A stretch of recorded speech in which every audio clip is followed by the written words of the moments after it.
Hello, everyone, and welcome. This is Ryan of Happy Healthy Vegan. Let me make some adjustment here really quickly. Welcome. Thanks for being here. It's that time exactly for me, 6 p.m. Pacific time, Friday. So wherever you're at in the country or world, whether it be Friday or Saturday, write this time down. If you're old school, or if you're new school, add this to your calendar, set it up as a repeating event that happens and I repeat every Friday. I can't remember the last time I missed a Friday live stream.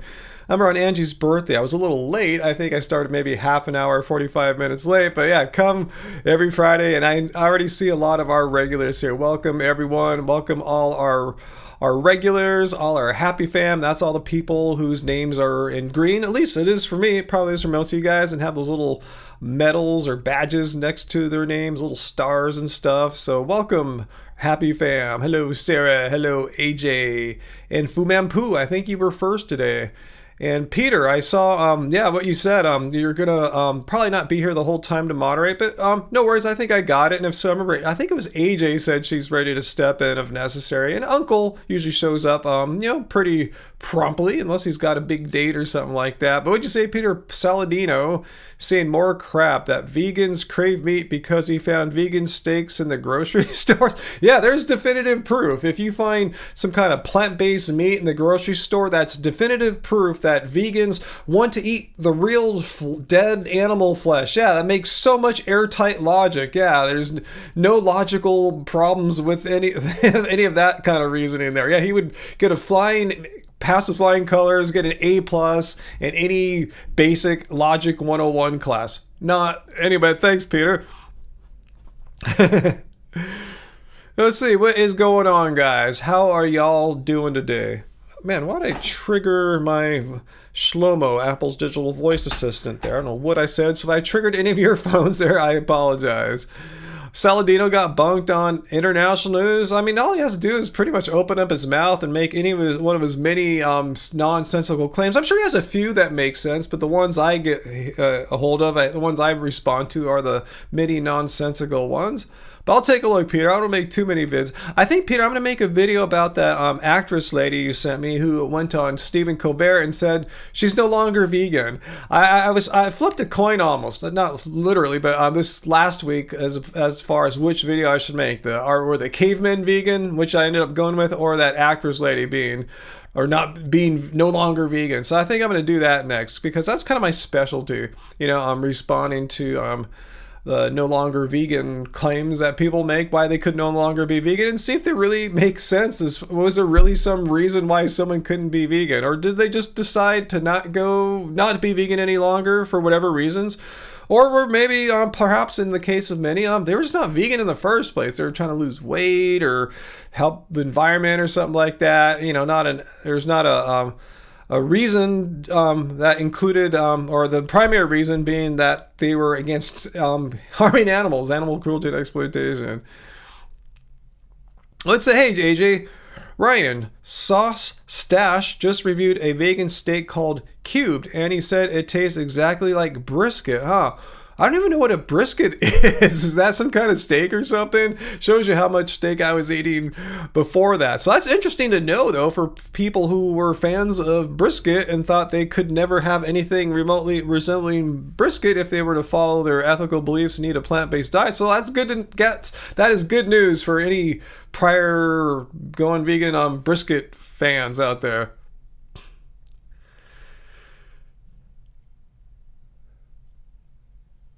Hey Jessica, you can't believe your jury duty gig for today was canceled, so you don't get to. I was jealous that you get $50 a day, because here in California, I think you get maybe like $50 for a week, something like that. So that's pretty cool. I mean, it's not probably what most people make in a day, but at least it's something that's not embarrassing, like $5 a day or something like that. An order of magnitude greater than $5.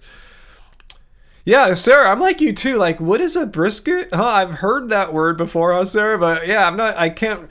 If someone said go pick out a brisket for me, like if there was a brisket, like 5 plates and one of them had a brisket and the other 4 didn't, I wouldn't know which one a brisket is.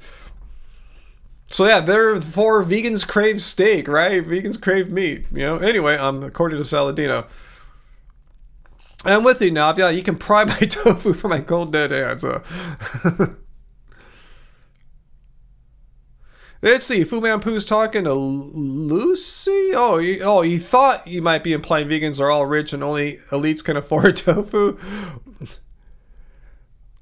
Okay, yeah, Lucy. If you can't, Lucy or Lucci, if you can't afford to be a channel member, totally cool. Yeah, our content will always be free, so don't worry about that. I mean, the only things you're missing out on are the vlogs that Angie makes. Usually of us going out and doing something like having a lunch or dinner or a little afternoon out, something like that. And the occasional, we try to do it once a month, but we haven't done it for a couple months now, the members only live streams. And we often offer some discounts for member onlys, but yeah, don't worry, you're fine. If you're okay with missing out on a few vlogs and a few members only live streams, you're really not missing out on anything. But yeah, if you're ever in a position where you can donate, I think the lowest is $1.99 US dollars a month. Yeah, cool. And if not, no worries. All good. Hey, Dr. Bear. Hello, fellow cult members. I had a thought. Wasn't it like a week or two ago, we were discussing freeganism. And was it VLAM who brought it up to us? Do you guys remember? I thought VLAM had a question about that. And I told her at the time, I hadn't really thought about it all that much. So I give you my initial impressions of it. Was that V? Because if so, we'll wait for her to come. Assuming she comes tonight, or for her in the morning in Asia. And we could talk more about that, because I've thought about it a little bit more. I took some input that Travis gave me, too, when we were discussing it that night. So we'll see if she comes. We could talk a little bit more about freeganism, which is the concept of, it's like veganism, but you're looking to get, like, food for free. And if the food comes free, and it was going to like be thrown away or was thrown away, then the freegans believe like meat eating is justified or morally okay in those situations. So we can talk more about that when V gets here. What's that, Fu? Fu says, I do encourage everybody to send Fu lots of money. Yeah, Fu, yeah. If you want to send Fu lots of money, anyone is free to. Yo, Uncle, do I have a favorite type of tofu? Angie is the primary grocery shopper. Hi, Uncle. I think we typically get the high protein tofu, which is like an extra firm tofu. You guys can correct me if those are not one and the same, but yeah, that's what we get as far as my memory goes. I'm with you, Sarah, too. I've thought it through. Just my initial idea about freeganism wasn't positive in the sense I didn't see any desire to do it. Like I said, if someone's doing it, I'm not gonna like make a video about them saying they're a bad person or a jerk or something like that. But just the thought of eating like throwing away food, first of all, I'm not too excited about, but eating meat is part of that too. I'm really not excited about. But we could talk a little bit more about that when and if V appears tonight. What is it, Fu? I just kind of defined it. It's like people who are like have a strong element of veganism, that they're not going to go out and buy a hamburger or steak or something like that, or dairy, but if they found some in a dumpster or a roadkill, they would gladly eat it. So something like that. I'm defining it not that great, but that's kind of an example of it. Yeah, dumpster diving where anything goes. It can be meat, plants, dairy, as long as it's thrown out or about to be destroyed or something like that. I'm probably not doing a great job, but that's kind of the spirit of it. Let me know if anyone thinks I'm misrepresenting it. I think I'm trying my best to describe it in a way that's like, honest to what I think the definition is, and providing like a real world example of how it might work. Yeah, Sarah, Angie's kind of like that too. I'm gonna read Sarah's comment verbatim. I first stopped eating meat because it's disgusting, and the ethics followed later. Yeah, I remember Angie thought, I think it was all one and the same first. She thought it was disgusting. Why are we killing animals? Yeah, but yeah, she thought it was disgusting for sure. Okay, Dr. Bear thinks that my definition, or at least my paraphrasing of like the definition or the spirit of freeganism, you think I got that? I think I got it more or less correct, right? Again, I'm not trying to misrepresent, I'm trying to accurately describe it. So when we talk about it, we're not making a straw man veganism definition. You know, if we're going to discuss something, let's discuss it right. Let's see, MZR. Hey, Ryan, you're painting a healthcare center with your friends' painting business, always promoting veganism. How are you promoting veganism with your when you're painting? Curious to know that. Peter, thanks for the first and hopefully not last super chat tip of the evening. Peter, in Canada, you say a grocery store called Loblaws is trimming the stalks of the green onion to prevent people from regrowing them in pots and then selling the sprouts or whatever in a garden center. What is that a problem? Do people is Loblaws really having a problem with customers or would-be customers grabbing stalks and stealing them and then planting them for free and then selling them? That's a weird business model, I gotta say. But is that really that big of a problem? I can see if it's a huge problem, maybe you gotta do that weird thing without knowing anything about it. It seems kind of a strange action, but maybe people are coming in 24/7 just stealing the stuff. Who knows? Connor says, this is true, but yeah, what's the deal, Connor and Peter? Is it a real problem? Are people coming in all the time and stealing the stuff? Lucci, you said, what's your name, Lucy or Lucci Palomba? I think, let me know if it's Chi, like C-H-I, Lucci. But you said you tried convincing your brother to go vegan, but he is scared of anything green that's not marijuana. Tips. Well, tell your brother, unless he's on some kind of carnivore diet, which I doubt because it just got trendy in the past couple years. I doubt your brother's his age is greater than 2 or 3, right? Tell your brother he already eats plants, right? He's already eating plants. So veganism, just eating more plants. But if he doesn't care about animal cruelty and exploitation, like he doesn't think those things are bad or wrong, he probably wouldn't have any motivation just to eat only plants, you know? But let him know he's already eating plants. A lot of people think we eat like some kind of weird special food. And there are weird special vegan foods, but you don't have to eat them, or you don't have to eat them much if you don't want. But let him know he's eating plants, so he's already eating vegan stuff. Yeah, Sarah, but eating animals is weird. Nothing weird about eating some potatoes or some broccoli or insert whatever plant you want to put there. Yeah, Fritz, yeah, eating animal corpses, yeah, not very appealing.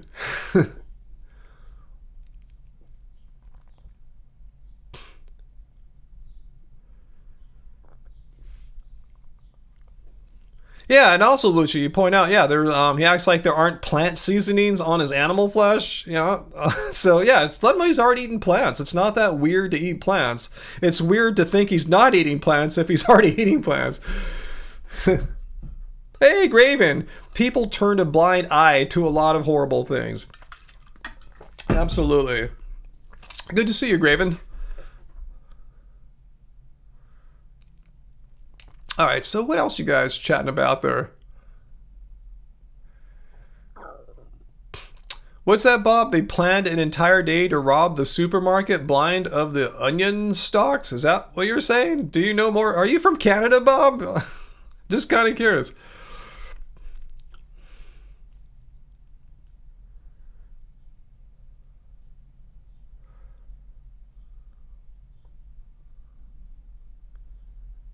Let's see. I see Carl and Dr. Bear are talking a little about freeganism.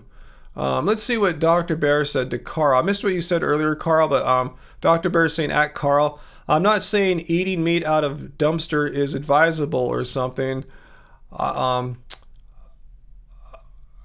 Something you would want to do, but I don't think there's a compelling moral justification against it.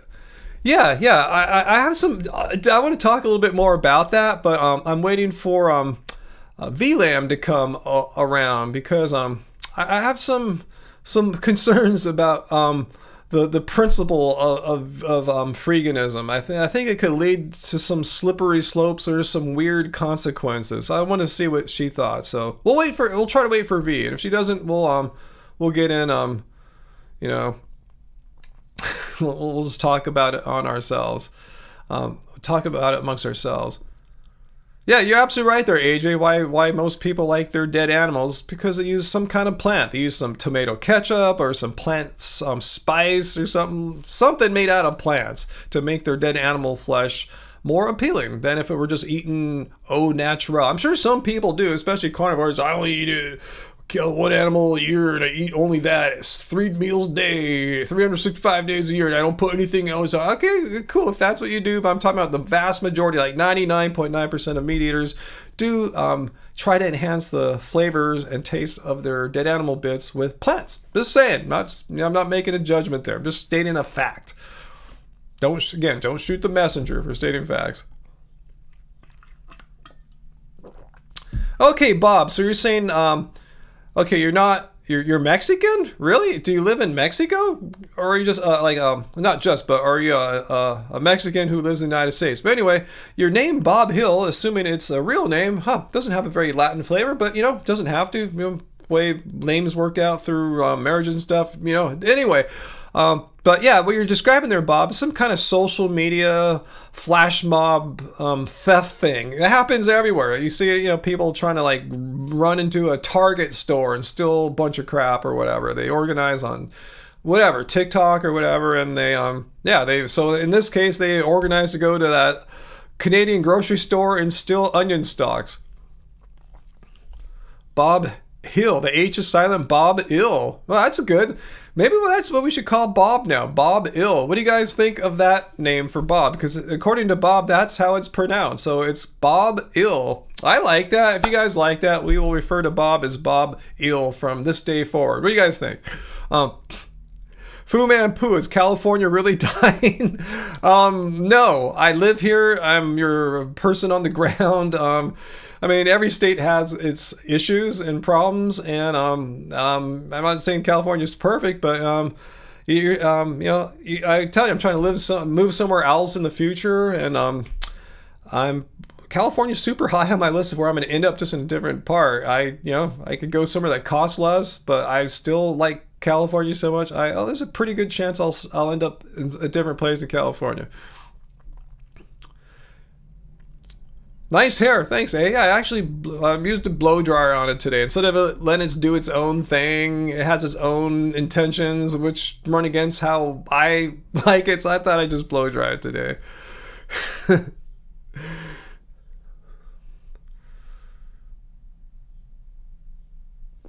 Oh, Blind Bookworm. Yeah, I saw your post earlier before the live stream started. Blind Bookworm says, I hate it when people say that veganism is a diet for the privileged when you are legally blind, currently on disability, and hopefully that changes soon, but you're still vegan.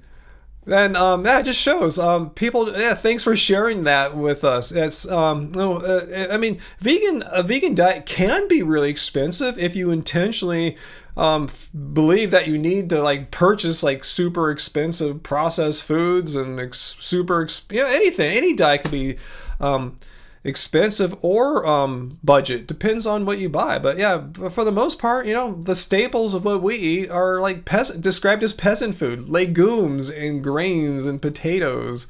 Even bananas are fairly cheap too here. Hey, can vegans read? What do you think? Are those books? Do you have a question for us? Thanks for the hair compliment, by the way. But do you have a question for us about can vegans read? What do you think? Do you think once you stop consuming animal products, that your brain, the part of your brain that, or parts of your brain that that enable a human to read, do you think those parts of the brain like die off or something?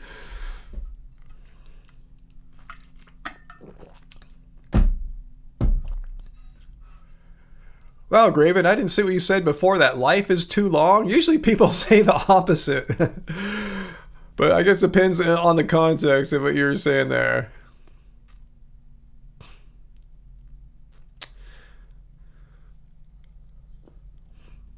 Yeah, Nikki points out that her grocery bill is lower with mostly whole food vegan items like plants.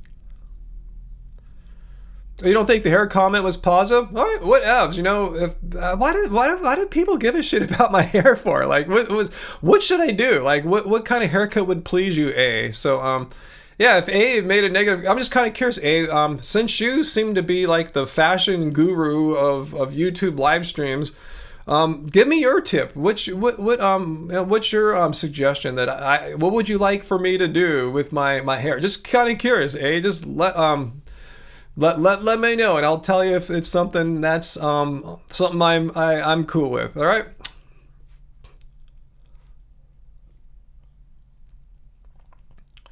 Janie, you picked up a Korean vegan cookbook score. Wow, awesome. Good find.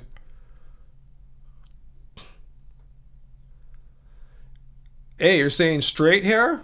Yeah, my hair's pretty straight. Has a little wave to it. So do you have a point? Did you come here just to discuss my hair because this is a vegan related live stream, and you know, I said convince me to quit, not give me your unsolicited opinions about my personal appearance. So if you have a question, go for it. About veganism, or if you're going to try to convince me to quit. But if we if you continue to just like try to nitpick my hair or anything unrelated, that's just I'm gonna just block you. Okay, I'm just not in the mood for bullshit right now. And you already see people are giving you shit already, and my bot, Streamlabs bot, is giving you crap too.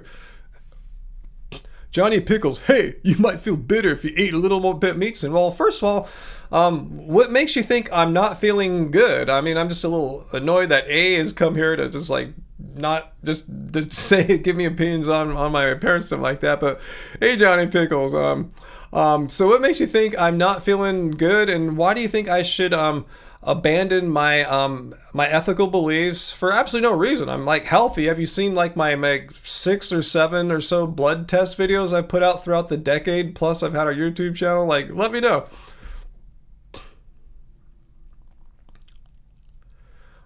Hey, play guitar? No, I don't take commands from people, especially people who are kind of playing a little bit. Well, I can play some AC/DC. I know a few AC/DC songs, but I'm not going to play them for you right now because you haven't been cool to me. It's a two-way street. If you're cool to me, I'm cool to you, and you haven't been that cool. So, hey, I suggest, rude. All right. No, you're the one that's rude.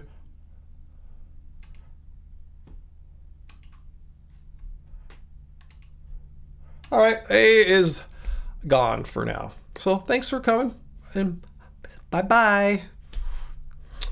Boom, huh? Yeah, I mean, if people want to come here and like, you know, like I said, if they disagree with veganism, that's totally fine. Just be respectful and be civil. But now you don't have to respect me. Just treat me with a modicum of civility. Like say... here, just the basic rules here. Be civil, no harassment, no personal attacks. Just get to your point. If you're vegan, you're cool. We could talk about anything vegan related. If you're not vegan, just come and say your piece, and then we'll discuss it perhaps, and then move on. But we're not going to spend all day and all night trying to see what your point is. So anyway,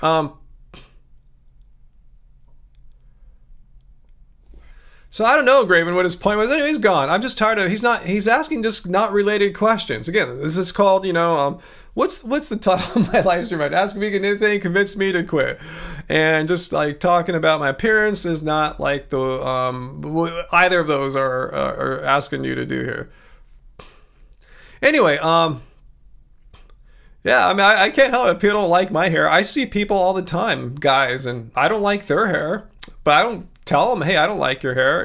It's who gives a shit. Just let people do what they want to do. I'm growing my hair out a little bit right now, and just cause I can. I'm 56. I can grow my hair out, and I want to. That's part of freedom in this country. We have the ability to make choices about how we want to appear, and if I want to grow my hair out and other people don't like it, I don't know what to say. Yes, thank you, AJ. Thank you just in time for your super chat donation there for our venerable cult leader's hair care. For our venerable cult leader's hair care. As you see, AJ, it's very important for a cult leader to have like top-notch hair, right? You have to have your hair be tizite all the time, or else haters like A are gonna come on and like make sarcastic comments or something like that, you know. But thanks, AJ. Thanks so much for the cult dues, and the cult the dues will go to some new hair care products, I guess. Blind Bookworm, Chris, why I don't talk about Frank Tufano? Why would I talk about Frank Tufano for? I don't watch his content. I've never really watched his content other than like years ago when I saw some people respond to him.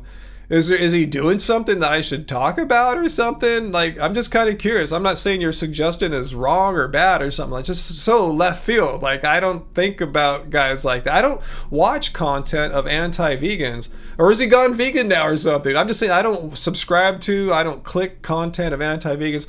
And the only exceptions I make to that is if I'm making a video response, then I kind of have to, you know?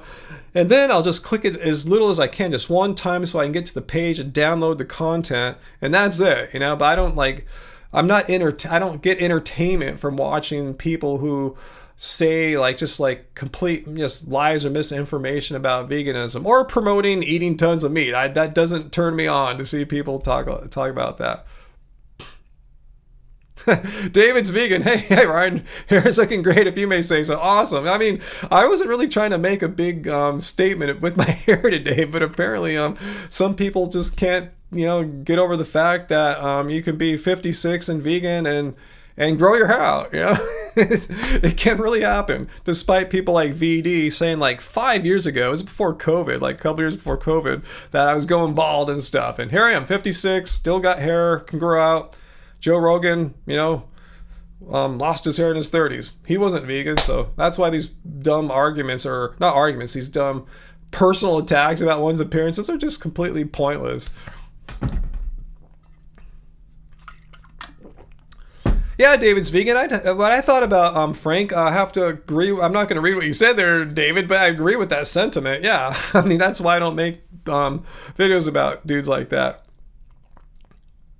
Yeah, Graven, exactly. People who make hair comments are just not only weird, they're just complete liars. I mean, they must know what they're saying is wrong, right? Like, yeah, as you said there, potatoes don't cause balding issues, or bananas don't cause balding issues, or fill in any blanks with any plant there, and no plant causes balding issues. If eating meat was so like essential for thick hair growth, again, there's plenty of dudes that lose their hair in their 20s and 30s who are eating tons of meat. It's a genetic thing.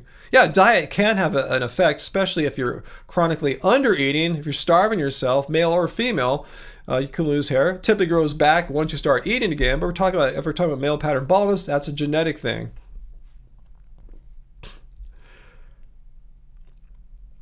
So anyway, Fu Man Poo, let's keep it real. Soy gave you man boobs, right? Right, Fu Man Poo? That's what happens. When you're vegan, you eat soy, and then that soy gives you man boobs. It just works that way. A, B, C, like with arrow. Go vegan, eat soy. If A, if B, then C. C being the conclusion, which is you got man boobs. No, uncle, the boy with green hair.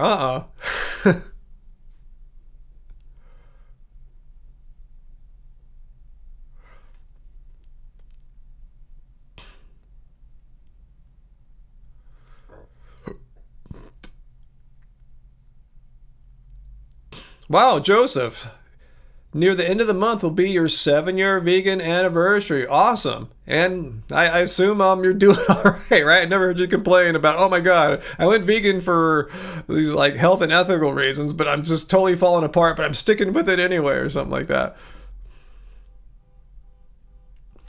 Oh yeah, Allison, that was last week, right? When you told us about your was it your cat or dog? I kind of forgot after a week's time. But yeah, sorry to hear about that.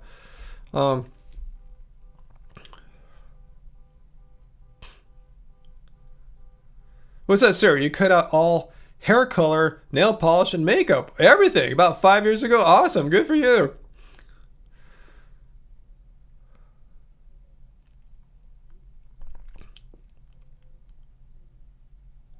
Live mercifully. Yeah, some carnivore YouTuber. Yeah, let them cut out that part out of context where I said, go vegan, eat soy, grow man boobs. That's how it works. A causes B causes C.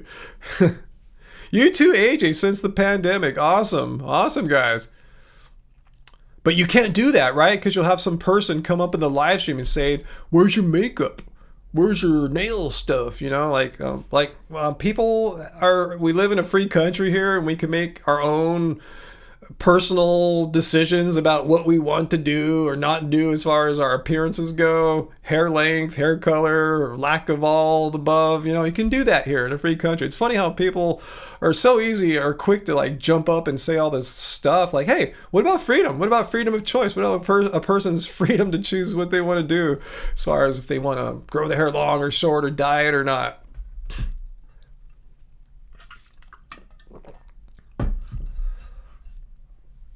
Foo man poo, your man boobs are real and fantastic. Awesome. I hear you, Sarah. You know, I tell Angie too, she looks beautiful with or without her makeup. You know, her makeup just gives her a different kind of appearance, but she looks fantastic without makeup.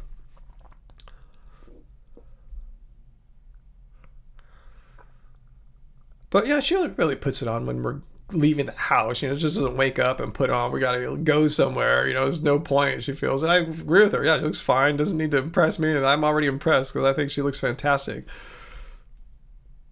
Yeah, Angie is radiant. Yeah, the makeup just gives her a different kind of beauty or radiance. But yeah, it's not something she has to have. But I understand going out in public. Yeah, I just want to put a little bit on first. Yeah, totally cool. Yo, VLAM is here. Awesome, VLAM. And we were discussing earlier, I was discussing earlier, it was you a couple weeks ago, right, that brought up the topic of freeganism. And I told you I hadn't really thought about it all that much. Now, I still haven't thought about it too much, but I had a little thought. I did a think or two about it over the past week or so. And yeah, if we want to talk a little bit more about that, I think I told you back then you haven't thought about it much. My initial ideas were, it's like, if someone wants to do it, that's okay. I'm not going to make a video calling them out, but it's something I would want to do or something like that. So let me know if you were an advocate of freeganism, or at least like, cool. I'm not sure why you brought it up for it. If we want to talk about it some more, V, we totally can. AJ, you don't like the feeling of stuff caked on your face? And Sarah feels like an actor if you have makeup on, and if it was only a tiny amount. Wow.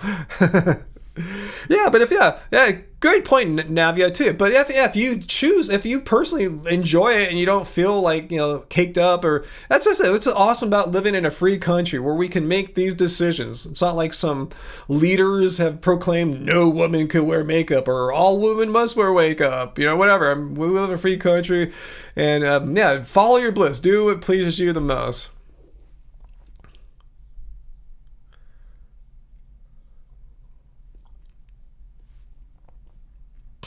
See, Jessica says she goes out publicly with no makeup every day and never found a job with it anyway. So you're saying no point, huh? And Graven, yeah, points out, yeah, everyone has their own reasons. Makeup makes people feel different ways. Graven points out, yeah, makeup makes her feel alive. You're dead and feels dead inside. So yeah, everyone just do what you want to do. Seriously. That's the beauty of living in a free country. We're able to make these decisions for ourselves, and if others have different opinions, great. You know, they can do them, you can do you. It's awesome. AJ, and you used to love getting dolled up until the pandemic. Then after like a year or two of not putting makeup on, you probably got used to that and thought, like, why bother, huh? Totally understand.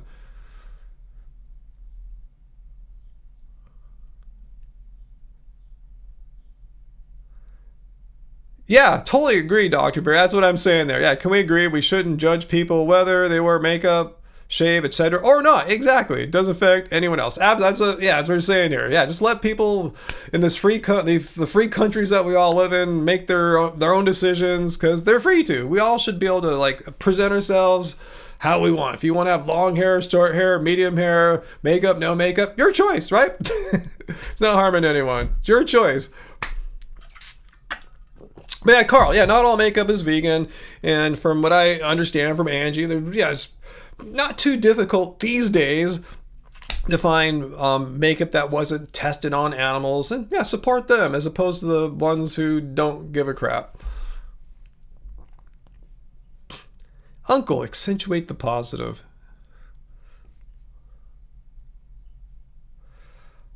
Pony Rider, do I listen to vegan themed music? No, not typically. I don't just listen to an artist or band or read a book just because the author is vegan or something like that. And even if they were, they don't necessarily have those beliefs reflected in their art. You know, like say Moby, for instance, you know, real artist there making real music, and maybe he has a song somewhere in his repertoire, in his work, that makes some kind of vegan references, but I'm having trouble thinking of any. Oh no, Velam, I don't think anyone is saying vegans shouldn't wear makeup, but I just wanted to clarify. Yeah, everyone should just be able to freely choose what they want to do. If someone feels like it makes them feel weird, that's them, and that's totally cool. I totally honor, respect that, you know, and someone thinks, no, they enjoy it, totally honor, respect that. Again, I'm a big believer in freedom. I know it sounds weird and like I'm getting all political. No, I really believe that, you know, I want to be grateful that we live in a country where we can make these free decisions.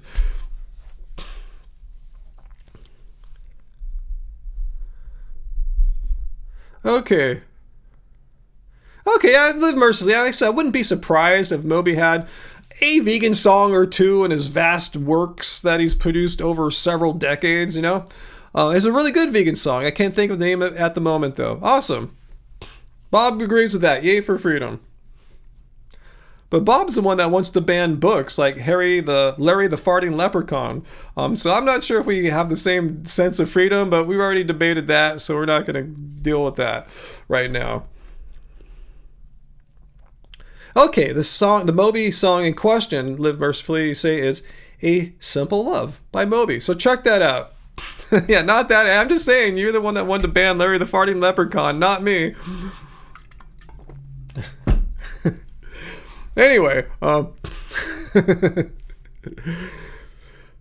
so, let's see. Blind Booker wants to know, do I know any other languages? You know Spanish, Japanese, and some Russian. I studied French in elementary school, high school, and college. In college, I kind of focused more on having a reading skill for it, because where I was going to grad school, or I thought I was going to grad school for philosophy, they had a foreign language requirement, which required you to be able to read in one foreign language, be able to translate documents. Turns out I dropped out of that grad school, that PhD program, before I had to utilize that. And I did learn some Spanish along the way as well, but as far as any kind of fluency, no.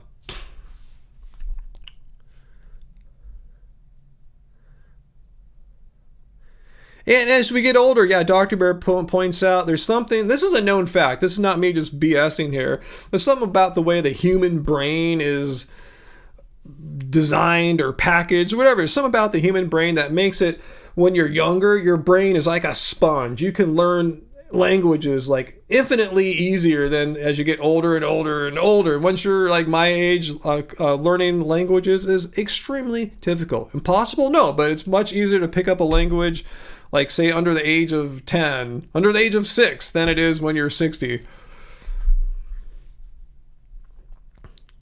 Yeah, me too, AJ. Took years of French, still can't speak it, you know?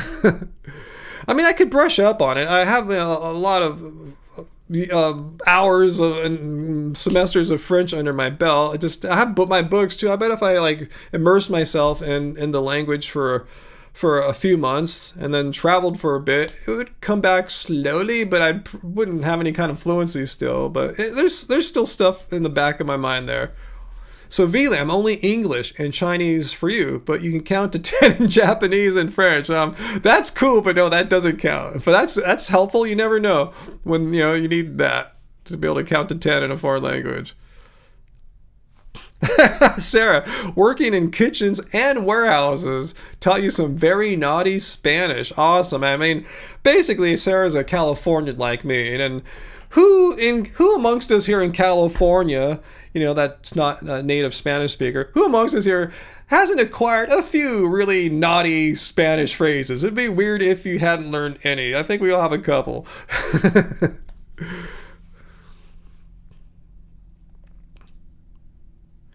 Yeah, live mercifully. I know there's a left brain, right brain distinction thing too, but in general, as we age, acquiring languages, learning languages becomes more difficult.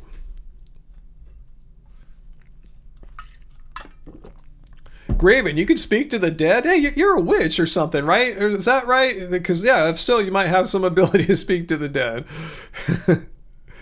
Yeah, AG, I can kind of read some French and Spanish, but you know, I rarely see French language in front of me.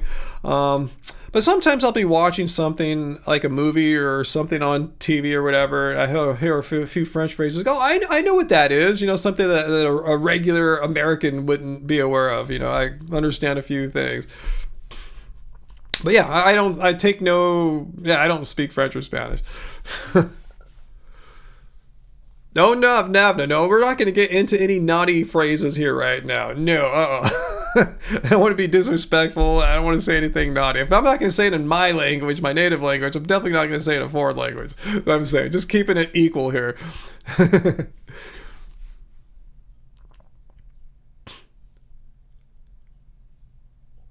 Wow, Sarah, 14 Mayan guys? Wow, was that at a restaurant, like at a Mayan restaurant?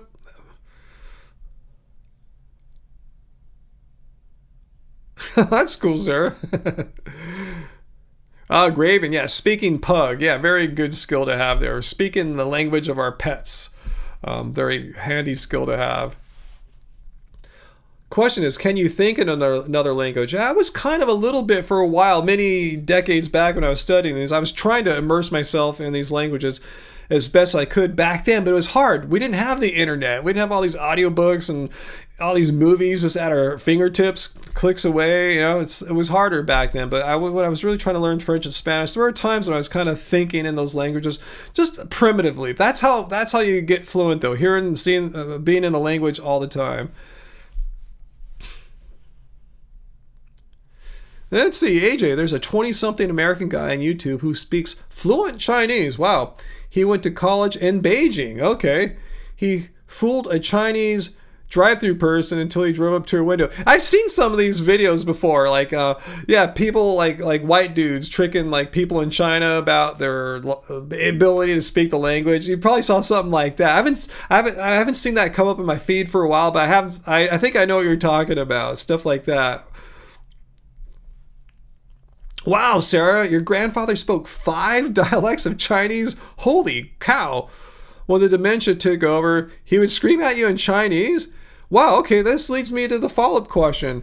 5 dialects? Was your grandfather Chinese, or was he not Chinese, Caucasian or whatever, and learned 5 Chinese dialects? Because that's impressive as hell.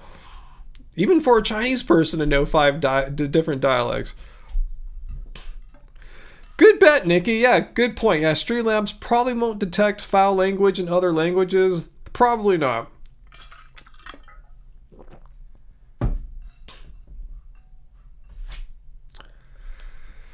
Carl, you heard Estoy Fumigado. Is that I'm smoking? I've or something? No, that would I don't know. Fumigado.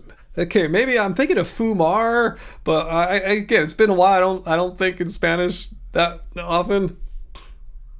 Bob, you want to hear my Chinese? I just know a couple of phrases. I mean, I don't speak it or anything.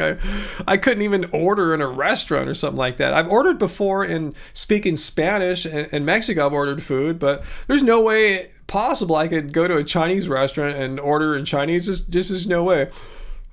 Yeah, there are hundreds of dialects of Chinese. It's pretty crazy. Order a latte in Chinese. No, it'd be no. I can't. I just can't do it. I have a better chance of ordering a latte in French or Spanish. Un café. You know, I don't know what the word would be in Chinese. Yeah, does that mean I'm smoking or I'm hot? Huh? I thought it meant fumar is smoke. Hot would be like calor or caliente or something like that, right? I thought fumar was smoking.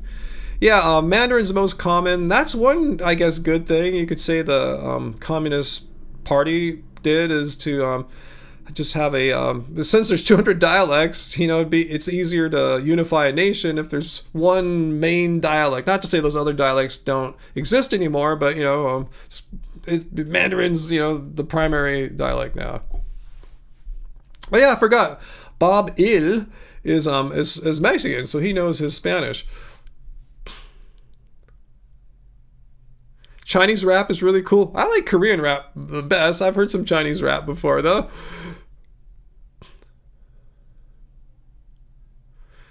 Yeah, good question, Uncle. How many dialects of I wonder how many dialects there are of English in the United States. I've seen guys YouTube guys that make people. I'm sure there's female ladies, whatever, that do it too. I've seen YouTubers make these people who are accent and dialogue experts and coaches. Yeah, it's pretty interesting. Just kind of Google those terms or search for them on YouTube, Uncle. There's a whole genre of this. Yeah, but I don't know the answer to that question. How many? But there's a lot. They'll show people speaking. Here, United States speakers speaking English, and sometimes you can't even understand them. The accents are so thick, and it's not like they moved here from somewhere else. They learned the accent here in the United States. It's pretty wild.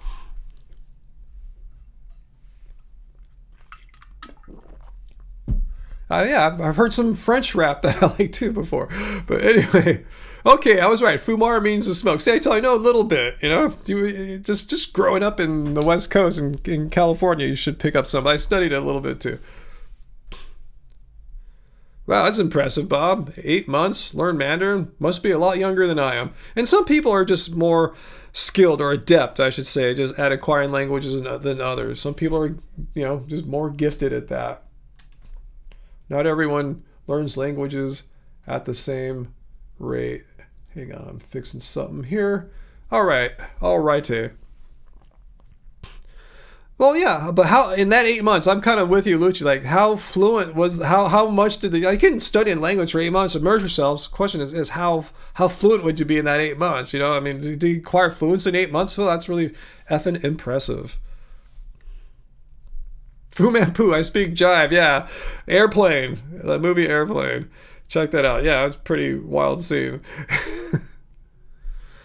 Some can tell where you're from by your accent. I know, like VD. Oh, Ryan, he's from California. He drinks a soy latte. California, shaming Californian people. Yeah, because where I'm from, we don't shame ourselves, but we shame others from California. Soy latte.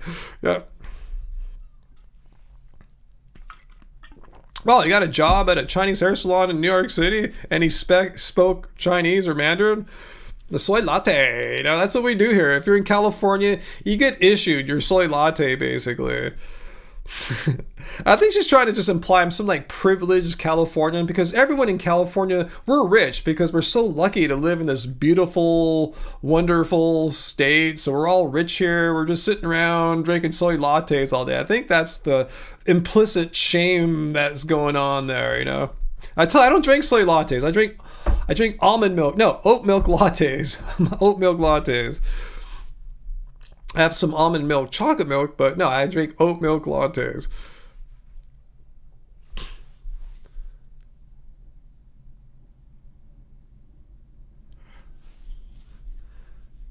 Wow, Fritz says sometimes linguists can tell where an amnesiac is from, like someone who's totally lost their memory. Wow, that's crazy. It helps identify the person from how they speak. Wow, that's interesting. Yeah, Bob, it's all surfer and hippie culture here. That's what it is. California's nothing but hippies. I should just pull up a random shot of a street scene in California. It looks like 1969 Woodstock. That we're all long-haired, smoking dope all the time, and we're surfing. Everyone surfs. Even if you live inland, everyone surfs here. We're hippies, and we drink soy lattes.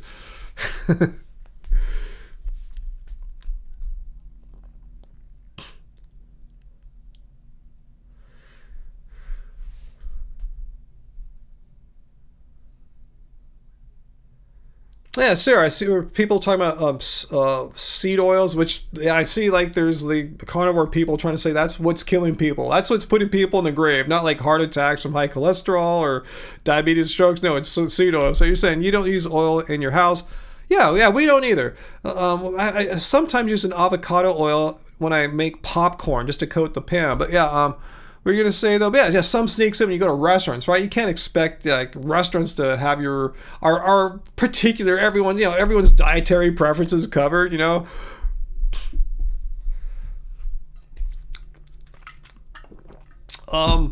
What do I think of halal food? I can't say I've ever had halal food, but any food that involves animal slaughter, be it kosher or non-kosher, halal or whatever, whatever your religion is. If there's a Buddhist slaughter method, that I don't know the name of. No, against all forms of animal cruelty and exploitation. So yeah, just because it might be blessed or produced in a certain condition doesn't absolve it from the glaring problem that there's animal cruelty and exploitation. It's like, oh, but the animal is treated nicely. Yeah, then you killed it. It still got killed.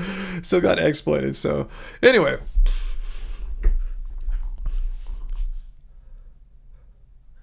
What's that, VLM? Vegan food is always halal? See, I don't know much about this. I'm just saying, if there's any slaughter, I'm against it. But I'm not sure what the other stuff, like what is the definition of halal food?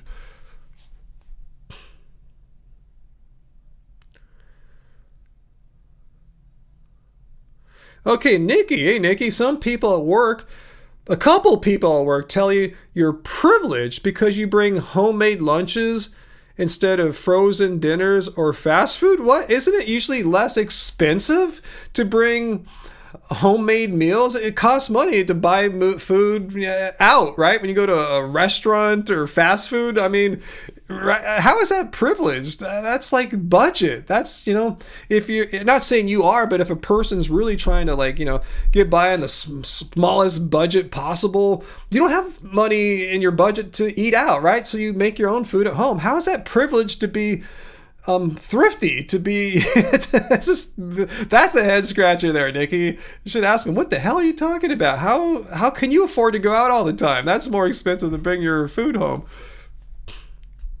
I mean, bring your food to work. Making it home, bring it to work.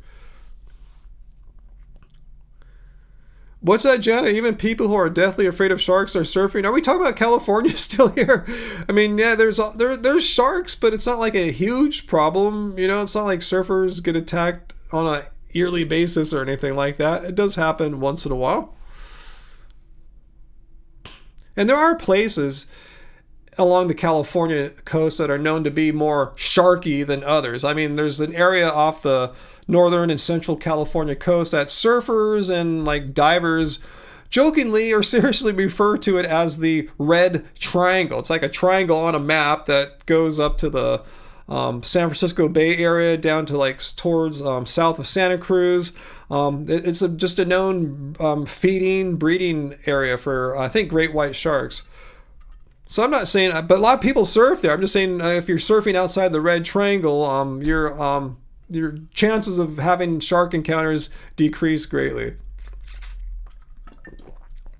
Live mercifully. Surfing better than all other sports.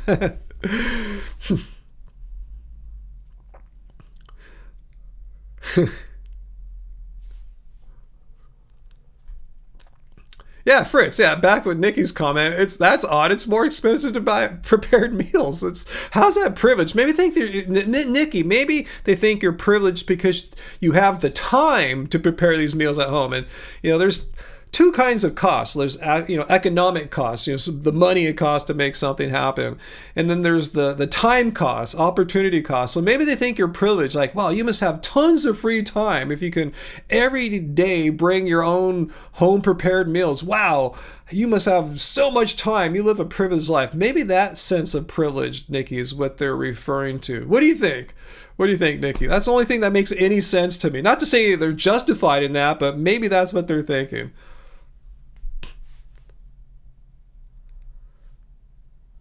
Brandon, do I ever eat habaneros or ghost peppers?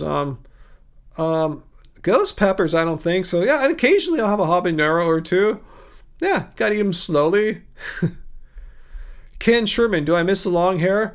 Well, I don't know if I ever have shoulder length hair again. I don't plan to, but I'm trying to grow it out. I cut it a little short a few months ago. I thought, I'm just gonna let it grow out for a bit, see how it goes. So I think this is 2.5 or so months of growth. So we'll let it grow, see how it goes. I saw a photo. I used it myself in a video. I don't know why I showed myself from a few years back. It was this cool kind of like John Wick haircut that Angie gave me back when I had cut my hair from long to like this long. I go, that kind of John Wick look looks kind of cool. If I can get that still, that was like 3-4 years ago, you know. So if I can get that again still, I think that'd be kind of cool. So I'm gonna see if I can get sort of a John Wick thing going. It's gonna take a while. It's got to grow out quite a bit.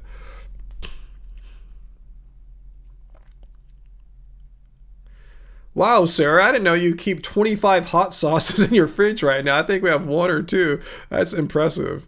Yeah, John Wick is a badass for sure. What's that, agent? You've lost the motivation to cook elaborate meals lately? Yeah, I think Angie and I kind of feel that way too. I mean, she's more of the cook. We don't. She doesn't make elaborate meals. She just makes simple, high quality, delicious meals. Kind of like what's in the Happy Holiday Vegan Cookbook. Nothing really elaborate. Just quality, healthy, delicious meals.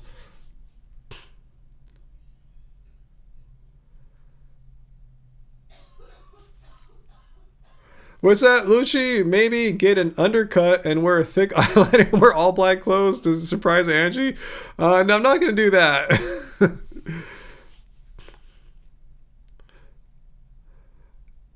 You rock the drifter hair? Fu Man, what's the drifter hair? I do wear a lot of black lately. You guys, yeah, don't see me. I guess if you follow us, like in the like Angie's content, like just her Instagram shots of us out and the Happy Fam, the members only vlogs that we make for our channel members, you'll see I usually wear a lot of black when I go out lately, like black pants or black shorts, some kind of black T-shirt, maybe a black shirt or sweater, or not sweater, like a sweatshirt or something on top of that, or a hoodie. And I've been wearing, you've seen my little black baseball cap or whatever you want to call it. Yeah, I wear sometimes. So yeah, it's kind of yeah, I've been wearing more black than lately. And we just filmed a music video too for an upcoming song. We'll probably get it out next month. I keep saying that. It's done. The song's been done. We filmed the video a couple weeks ago. I'm wearing pretty much all black in that too.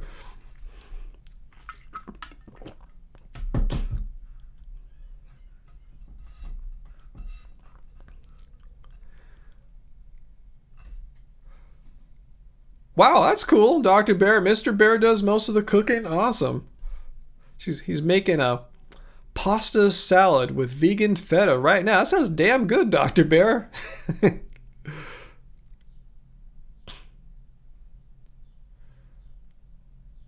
Bob, never understood the goth culture. Uh, Lol, really need to understand that culture. Then Sarah says, maybe you don't, Bob. Maybe why I don't. You don't need to understand goth culture. I mean, Sarah and I think I can represent us as sort of former goths of sorts from our past in the like 80s or 90s. Do you have a question, Bob? I'm not saying I represent all goths or anything, but I've been to my share of goth clubs. My band, Love Spirals Downwards, has performed at goth clubs. And like the label we were on in the 90s, Project Records, had a very strong sort of gothic following. So if there's anything you want to know, Bob, we could spend the next like 5 minutes or 3 minutes or whatever. Ask anything of a former goth band star or whatever. So if you have a question, Bob, you got one right here. So let me know.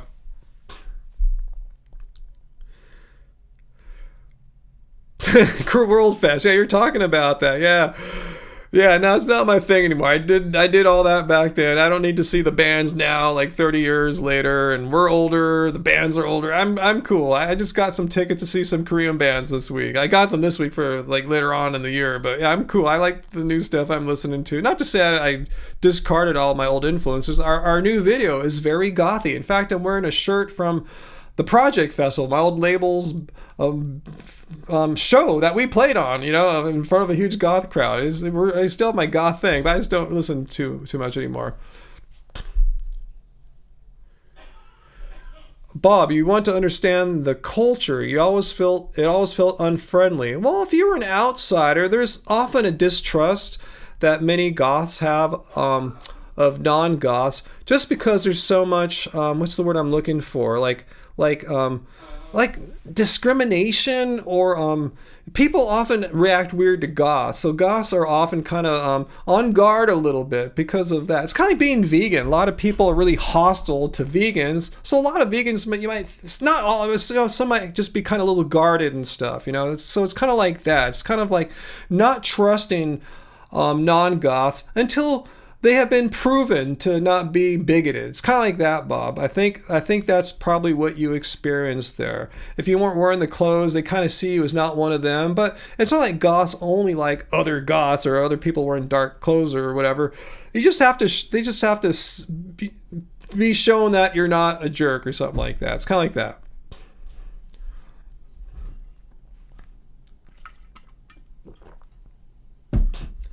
Lucy, you're going to go see the Red Hot Chili Peppers in June, and you're just going for Flea's. Yeah, Flea's an awesome bass player, and John Frusciante, equally amazing guitar player too. So yeah, there's some top-notch musicianship in the Red Hot Chili Peppers. A lot of people don't realize what great musicians that band has.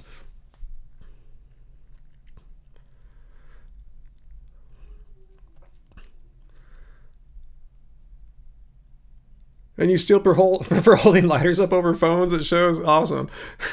I never preferred holding either, to be honest with you. I don't have time to hold a lighter up or a phone. If I'm watching a band, I'm listening. I don't need to hold some stuff up. But if you do, you, I'll do me. It's all good.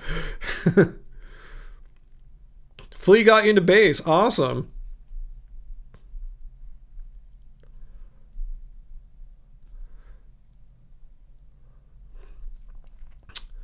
Let's see. What's that, Jessica? Did anyone else notice that Daiya cheese slices don't actually say the word vegan or have a V mark? Notice that this week? Interesting. I would be weird if they were not, if their products weren't all vegan anymore. Let me know if you know any more about that.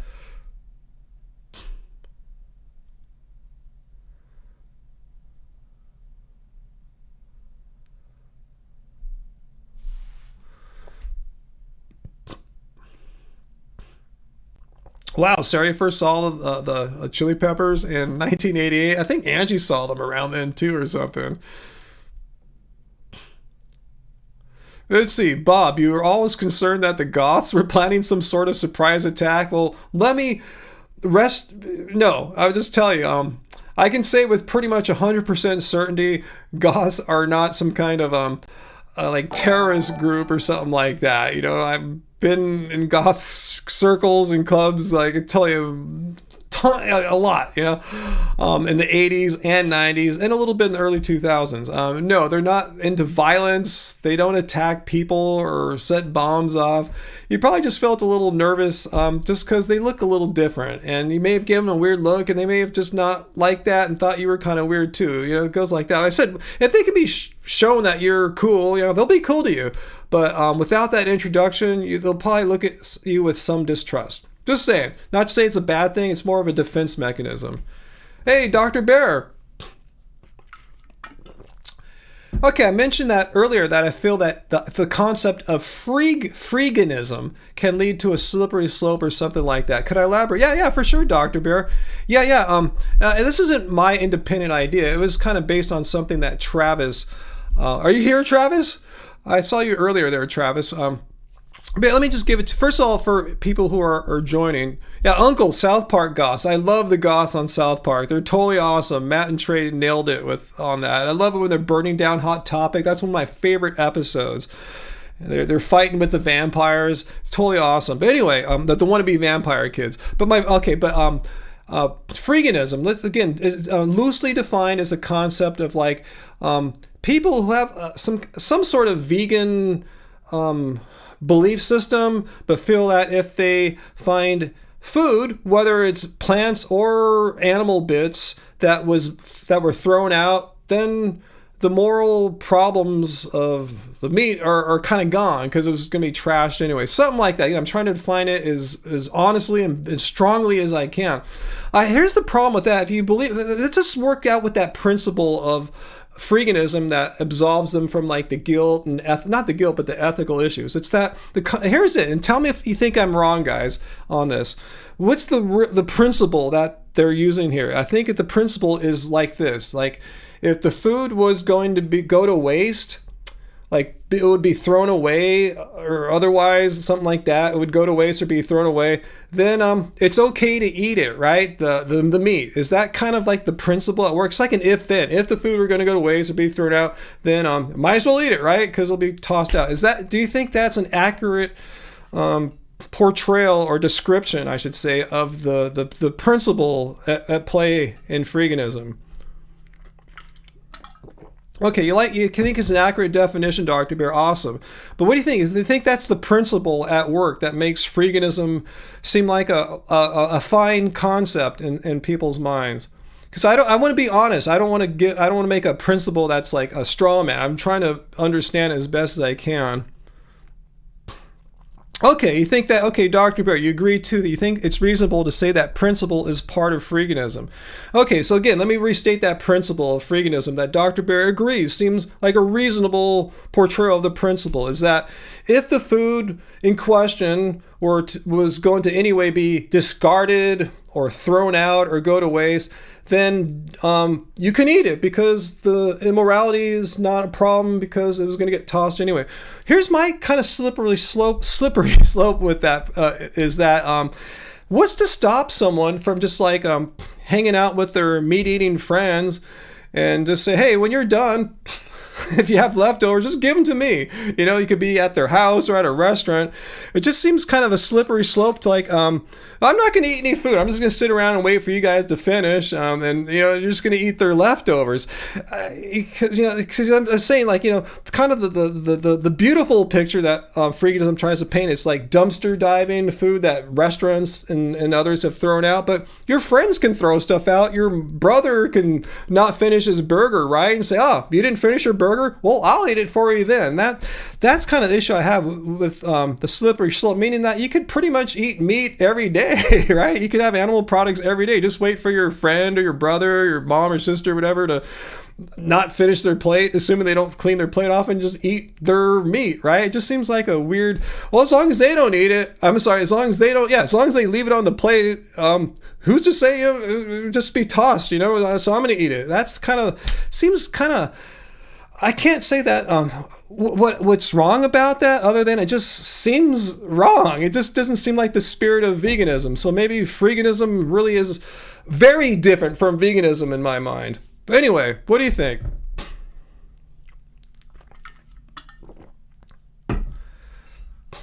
Okay, say your friend says, no, I don't want to put the food in the Tupperware because I'm lazy, or I don't care. I didn't like the burger. I don't want to save it. So I'm saying, yeah, you're saying you have a great point, Dr. Bear. Yeah, the person in question with the leftovers could do that, but they're under no obligation to put their food in Tupperware. Say, no, I don't want to bother with it. I'm at a restaurant. I just want them to toss it. Then you could just eat their burger, right? And you could just try to use that trick often, right? So I'm saying it just seems kind of disingenuous to do that. Yeah, that's yeah, the dumpster diving part I don't have as much of an issue with. I think that fits the spirit of freeganism really well. I wouldn't do it personally, but I think waiting for but it seems like that gives you leeway just to wait for your friends to like not eat it, not put it in the Tupperware, and then you grab it and then it's your half burger or something like that. So what do you think about that, Dr. Bear? Assuming, yeah, your friend or relative didn't have any desire to Tupperware their food, they were just going to toss it in the trash themselves, or if they're at a restaurant, let the server toss it in the trash. Let's see, VLAM, the friend's leftover is the friend's responsibility. Well, I don't know if responsibility is the right word. I would use VLAM. It's the friend's decision. It's their free right to decide, hey, here's my leftovers. If they want to, if they desire to, they could take the food home with them, but say they didn't care. They're lazy or just don't care, or they didn't like the food to begin with, so they had no desire to eat it later on cold and stuff like that. So I'm saying there's no onus on a person to do something responsible with their leftovers. It's their free choice to just leave it there on the plate or leave it for the servers to deal with.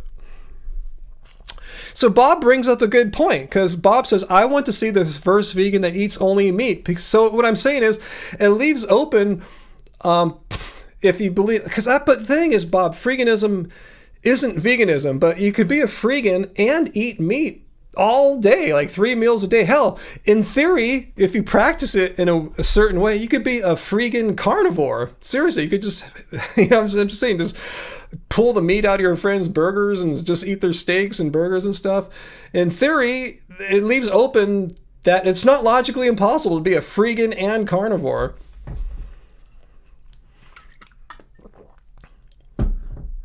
So what do you think of that? So Dr. Bear says, I've actually done that. My family went to a restaurant and ordered non-vegan donuts, didn't eat them all, and got up to leave. They would have been thrown away, so you ate them. All right, you ate one. That's okay. That's cool. I'm not saying that's wrong or bad or anything like that. And it sounds like something you just did on, a rare thing like that. But I'm saying in this principle that I spelled out like 5-6 minutes ago leaves open that you could do this not on a rare one-off situation like that, Dr. Bear. I see what your situation is there. I get it. But it leaves open to someone who really wants to push that principle that I described a few minutes back. Leaves open that they could just do this every day. Like, in fact, there's nothing stopping someone from using that principle and applying it to every meal that they possibly can and just eating meat all the time. So that's kind of my thing with freeganism. So yeah, if you do it on rare occasion, that's not what I'm describing here. I'm just pushing the concept, just poking holes and seeing what happens. In my mind, yeah, it leaves the possibility open you could be eating meat every day as a freegan. So that's how I see it, That's why I think I'm not saying freeganism is wrong or bad, but I want to drive a huge wedge between veganism and freeganism. There's some commonalities for sure. I'm not denying that. But as far as like an openness and willingness to just eat your friends' leftovers on a regular basis, that's not what the spirit of what veganism is. That's why I think freeganism is its own thing. And if that's something people want to do, totally fine. I'm not going to make videos about them or anything like that. I'm just saying conceptually, I think there's a overlap, but there's a huge difference between veganism and freeganism.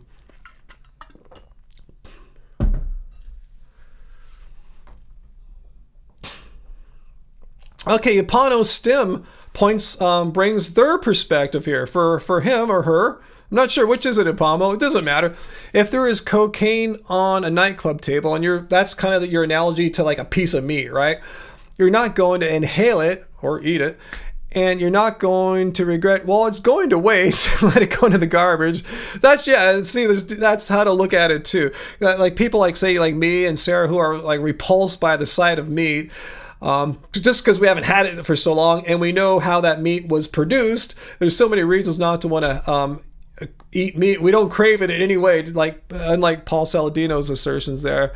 So yeah, we could never really be freegans because just the whole concept of eating meat is just doesn't work. It's can't do it.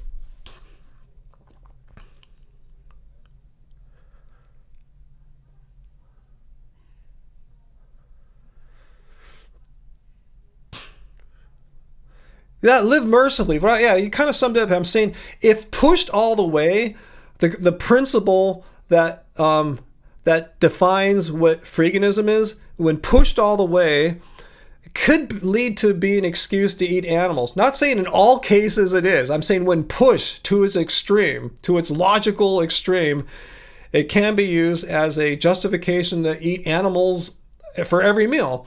And again, I'm not saying that's what freegans do or anything like that, but that's that just, you just got to live with that logical consequence of of what freeganism could lead to.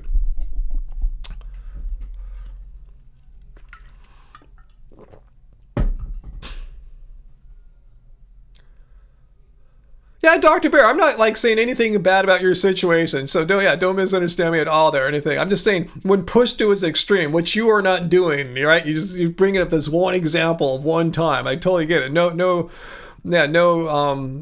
saying anything negative about that. I'm just saying when pushed to its logical extreme, when the principle that I laid out what freeganism is, when pushed to its logical extreme, yes, it seems to allow meat eating all the time. And you just had a non-vegan donut once, and I get that. It's totally, we're not questioning that.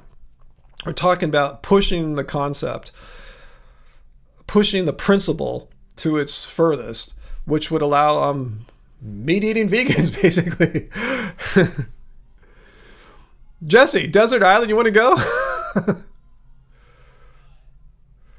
VLAM, you once saved a bunch of non-vegan apple pies that were going to be trash at a company event. I felt bad for consuming products of animal exploitation, but I felt worse for seeing. Yeah, that's what I'm saying. These one-off things that you guys are describing that happen to you guys personally. I get that. I totally understand that. And I think in the spirit of freeganism, I'm not going to say there's any moral thing that you guys are doing wrong there, but I'm just saying when you take the principle and push it all the way, it can lead to wow, they're eating meat every day, which you guys would never do, I'm sure.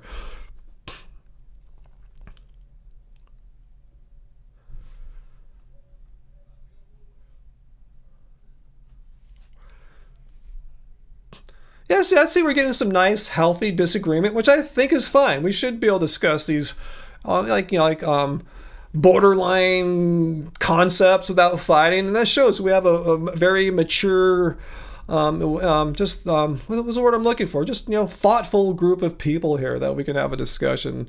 Yeah, we're learning things tonight. So we're talking about interesting things that we haven't talked about before. But I told you I needed some time to think about freeganism. So that was I needed a few weeks to really turn the concept around in my head a bit and come to what I thought was its principle that defined or underlined the definition, and what happens if you push that principle all the way. And again, I want to emphasize, that's not what any of you guys, the examples that Dr. Bear or V brought up, that's not what you guys were doing or anything like that. But you weren't trying to push it all the way.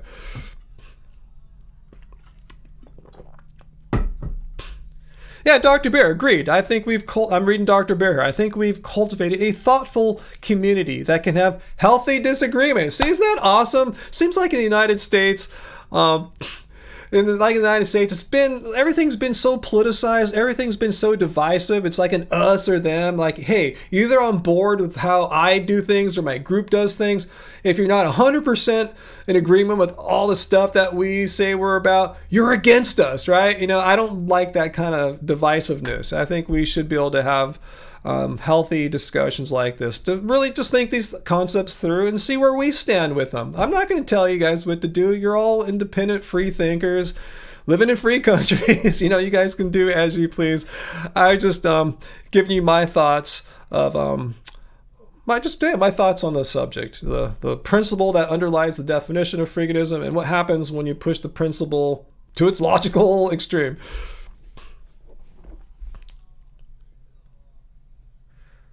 Let's see, VLAM says her moral awakening actually came from being offended by all the waste modern society generates. I agree with you there.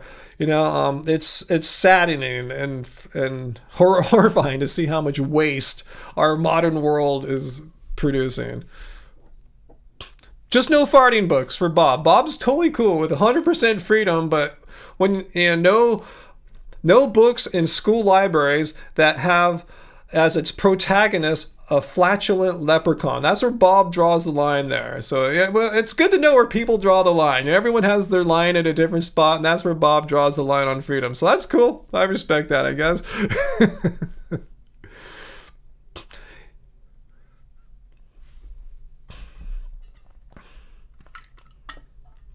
Nikki, as a therapist, Nikki approves this healthy, happy fam discussion and ability to disagree. That's the idea. I've said this many times. I don't expect you guys always to agree with everything I say. That'd be weird. That's like something like a sociopathic cult leader would want. And I'm not a sociopathic cult leader. I'm just a happy, friendly, mentally healthy cult leader of our little cult here. I don't. It'd be weird if someone agreed with everything I said. That just because it's just weird. So I expect you guys to have your own independent beliefs and thoughts and convictions, and totally awesome. Travis, what about medical farting books? You're gonna have to ask Bob on that one. What would a medical farting book?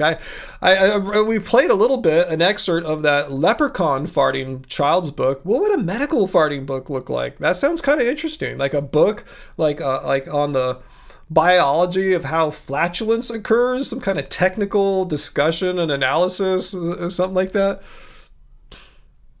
But I'm with you, Sarah. Personally, yeah. Animal products are off the table. But I said, maybe if I was about to die or something like that, starvation on a desert island, I'd consider maybe I'll start with the mollusks if there's some, see what happens. But work my way up. I don't know.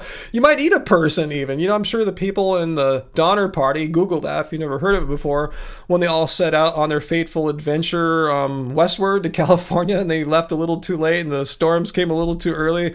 I'm sure when they left, if they were surveyed, hey, would you ever consider eating your brother Jedediah if push came to shove? They say, I would never eat brother Jedediah, but brother Jedediah got eaten. So, eaten by his family and friends and stuff. So, I'm just saying, that's not what we're talking about. When we talk about veganism, we're talking about non-life death situations like that. The desert island, of course, exactly.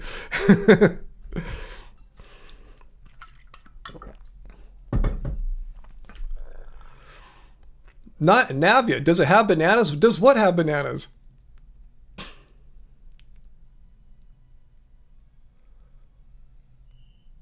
Let's see. Charlotte and Ethics says veganism isn't in principle anything else but not using animals and not exploiting animals as well. Even their leftovers. We are really so sustainable as it is. No need for loopholes. Well, that's the thing. Yeah, I'm saying if you push the principle that I believe underlies freeganism, it can leave a loophole for animal consumption all the time. But we'll leave it at that. Yeah, we discussed it healthily. But let's move on from the whole freeganism thing. I just wanted to share with you my thoughts and see what you guys thought. And we're all cool. We all have, our beliefs on it. It's all good. Is Brother Jedediah already dead though? Brother Jedediah was alive when the Donner Party started their party, when they started their westward bound journey. And unfortunately, Brother Jedediah got eaten by his fellow journeyers.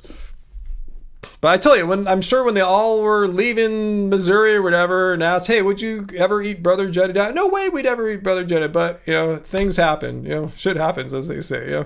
Anyway, Travis, Jedediah jerky sounds like a flavor that Louisville jerky would come up with. Oh, gosh. Human Jedediah flavor. Oh, this is getting really dark and creepy really quickly.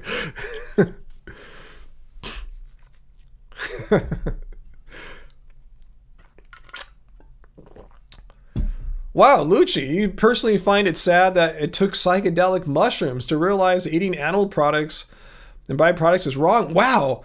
When I've done entheogenic chemicals in plants, I don't think I ever had a realization like that before. Interesting. Dr. Bear at me says, I think it may depend on a case-by-case basis. Yeah, exactly. They're not, all forms of veganism aren't exactly the same and can be judged in different ways. I agree. If veganism could be used by some as a cover to eat animal product just because they want to. Yeah, exactly. It could. If pushed all the way or very far, it doesn't have to be extreme, but if pushed very far, the principle that underlies it, it could lead to that for sure. Has anyone ever done that? I don't know. Hopefully not. I'm just saying it can lead to that weird situation of like a carnivore vegan or something like that, or vegan who eats meat every meal every day. Will it ever get to that? I don't know, but someone could do that if they wanted to. I don't want anyone to do that, by the way.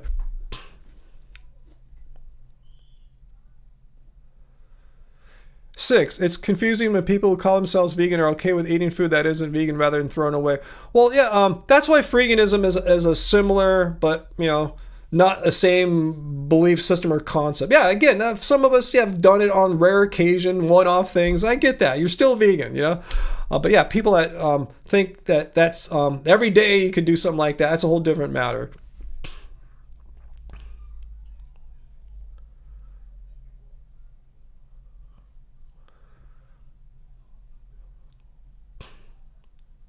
Yes, Dr. Bear considers herself vegan. Absolutely. Just something that happened one time.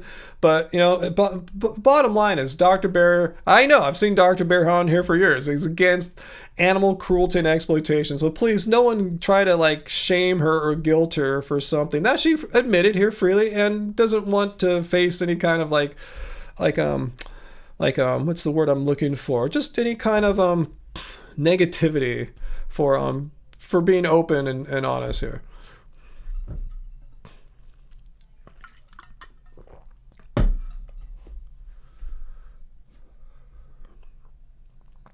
Did I hit ding when I did that? Did I hit the thing? If not, let me hit the bell so we all can drink up here.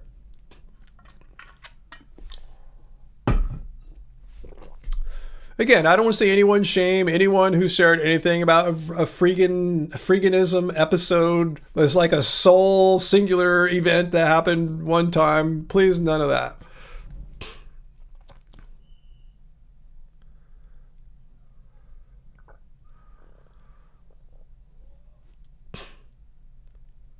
What's that, Joseph? It reminds you of the South Park episode of the parody of a live movie where they had to eat the dead from a plane crash in the Andes Mountains. Wow, I kind of sort of remember that episode. Wow, I remember the Goth ones for sure because that's my favorite. Whenever we see the Goth episodes, like, oh yeah, it's a new Goth episode. Awesome.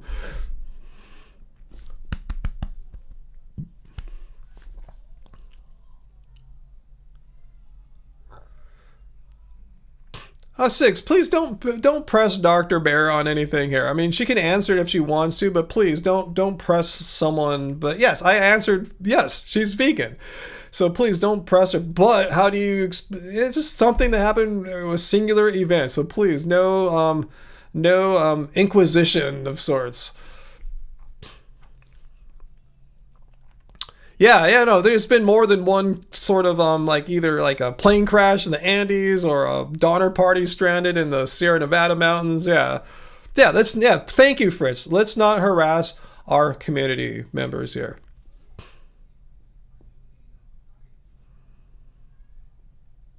All right, hopefully understood there, Six.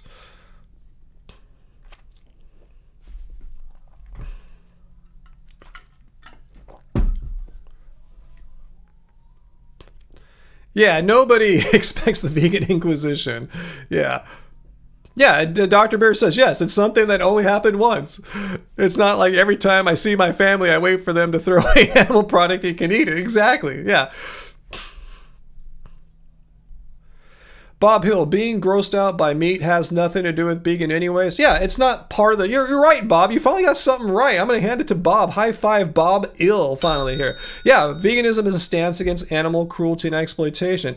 And each individual vegan has his or her own individual reaction to the concept of meat, to seeing meat. How do you respond sensorily and psychologically and physiologically to that meat? Every person's different. Some of us, like me and Sarah, are repulsed, are pissed, and want to vomit or gag or something like that. Others don't mind it. You know, there's no one way that we have to react to it. But yeah, you got that right, Bob. Low blow, Ryan? What did I say? That Bob got something right?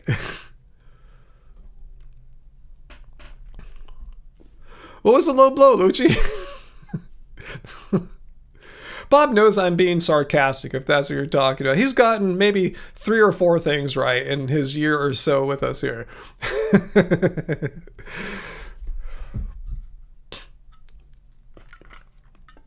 Yeah, it happens, huh, Dr. Bear? You know, the broken clock is right twice a day. You know, those analog clocks. Yeah, for once you agree, too, with something that Bob said, huh? Yeah, Dr. Bear, veganism is not about emotional reaction to animal products. Exactly, Bob. You finally learned. You finally You understand now the definition. It's literally it's all here. billions of Oops. Anyway, it's very objectively about avoiding animal exploitation and cruelty. Nothing about being grossed out. But yeah, some of us are grossed out.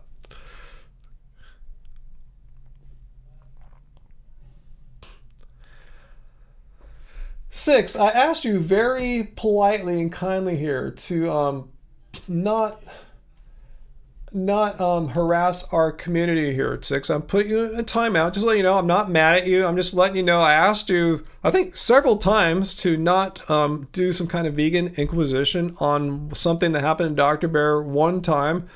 So please, just letting you know, just be chill out. No need to go after Dr. Bear. It's, it's uncalled for, and not this is not the forum for that. Maybe there's another forum where you can go after Dr. Bear on another live stream or something, but this one is not the place.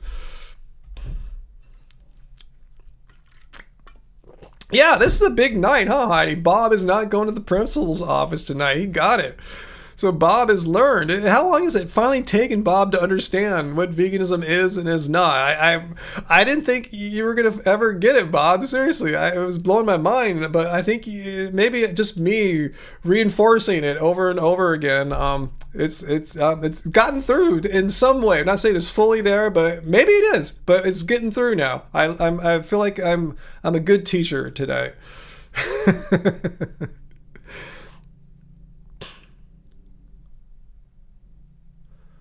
Yeah, exactly, Dr. Bear. I'm going to read Dr. Bear here for 6. And again, I'm not punishing you, 6. I'm just letting you know I just asked you kindly not to do what you ended up doing. Anyway, yeah, thank you. I don't think something that happened once a couple of years ago defines whether you're vegan now or not. Exactly.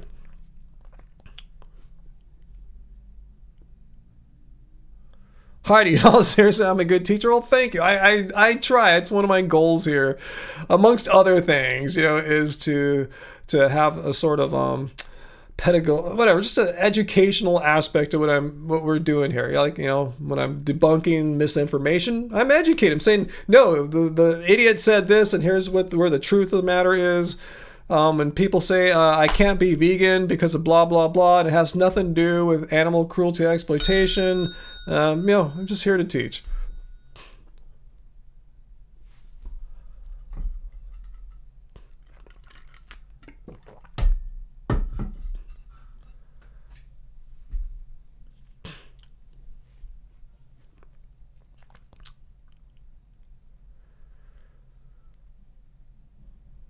Yeah, Nikki, Dr. Bear, you're absolutely vegan. None of us are perfect, nor should we be. Yeah, something you did one time several years ago isn't like the defining action of your veganness or not, or lack thereof. So anyway,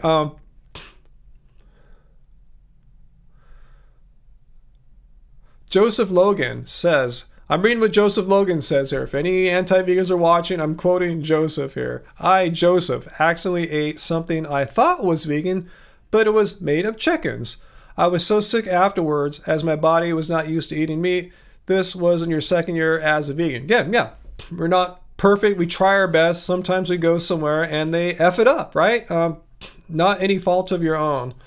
I'm not saying that they were justified in that. I would never go there again. I would let them know that they suck, go to their Yelp, let people know that you were vegan, you asked for things a certain way and they didn't do it right. But you're still vegan.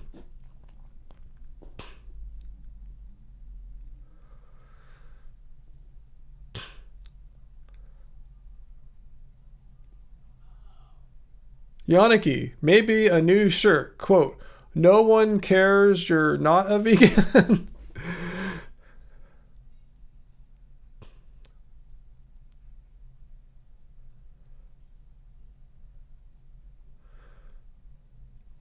This happened. Travis says that happens to him half the time when he goes to Chipotle. Wow, you've had some bad luck there. I don't think they've ever effed up any of my burritos at Chipotle. Probably because I'm right there watching them make it. I'm pointing, telling them yes, no. So I guess I prevented the problem that way. William Shakes, you actually ate some spaghetti with tomato sauce that has Romano cheese because you were too lazy to read the label. It happens, right? Especially if you think it's just tomato sauce. You're in a hurry. It might be a new product for you, a new brand. Yeah, it can happen, you know? But yeah, if you took a bite and realized, oops, doesn't mean your veganness is gone.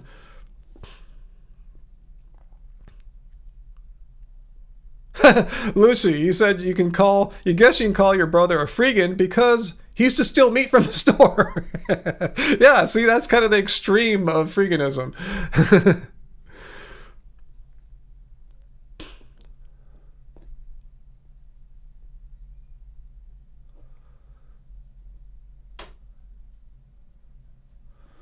And it came from a vegan snack box even? Holy shit. Wow, did you let them have it? That they gave you a non-vegan product? That's the only thing you're asking when you get something from a vegan snack box. I mean, you can't even ask for it to be delicious. You would want it to, but you can ask for it to... You can't have animal products.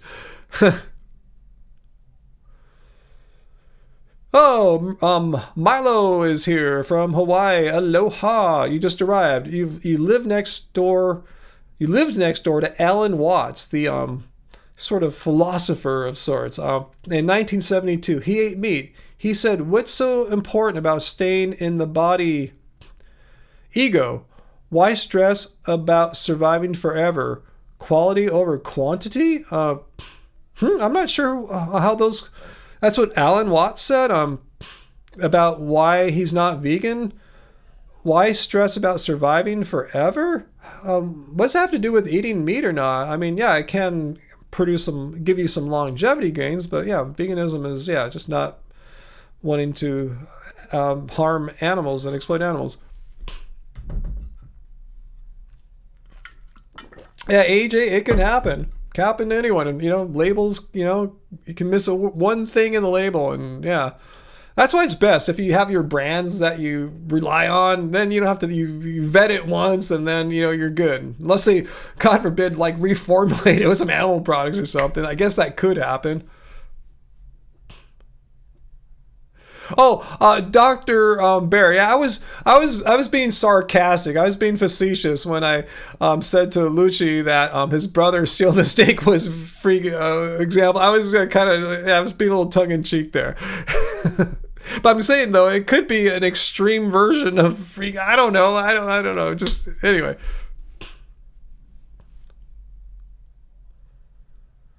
Hey Mac, how do you manage your adrenal system with cholesterol? I don't know what you're talking about there. It sounds biological. Are you talking about like dietary cholesterol or endogenous cholesterol? I mean, these are technical questions. I don't know if anyone here knows how to answer those. Definitely not me. Okay, so Joseph, this vegan box company that screwed you over, got a discount on the second box, but you made sure to read all the labels. A discount? They should have given it to you for free. They effed you. I mean, again, it's a vegan box. Their job is to make sure they're sending you vegan stuff. I wonder if a lot of people complain. Maybe they couldn't afford to give out free boxes because, like say, if half the people complain, that's a lot of money they're losing. But it's their job. Like, how could they not read the labels?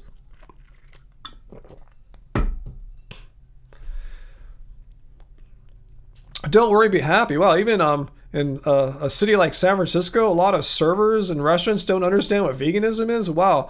Yeah, we're pretty lucky at Disneyland. I think they're trained very well to dietary things. They know like gluten-free really well. They know what vegan is really well. So I appreciate what they're doing there, which I believe is some kind of good training going on. But yeah, eating out is always a risk.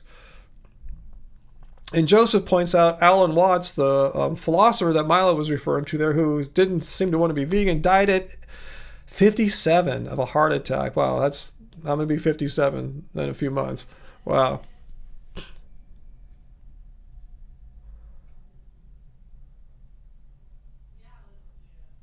Six is mad at me? Is Six back? And Six, I told you not to take anything I said personally or negatively. Ryan, I was behind in the stream. I didn't hear you responding to me until it was too late, but fair enough. Membership canceled and sub. Okay. All right. If that's how you feel about it, I was trying to be as cool as possible And I tried, all right, whatever, it's all good. I was just trying to tell you, please don't attack any of our community members here. So if you're delayed in the stream, that's cool. If you need to leave, it's all good. I understand. It's a free country. We support who we want to. And if you believe that how I'm running our vegan channel here is not up to your standards or unfair, you're totally free to have that belief, and I respect that.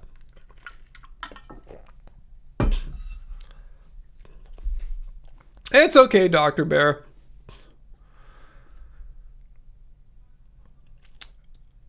Let's see.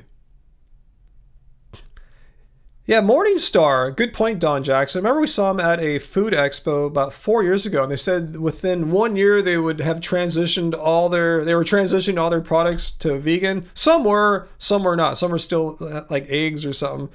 They totally went back on that one. I guess they got bought by someone else. Yeah, Pano, I thought I gave ample enough warning and caution, but I believe what Six said, he may have been behind on the stream and didn't get my warning in time.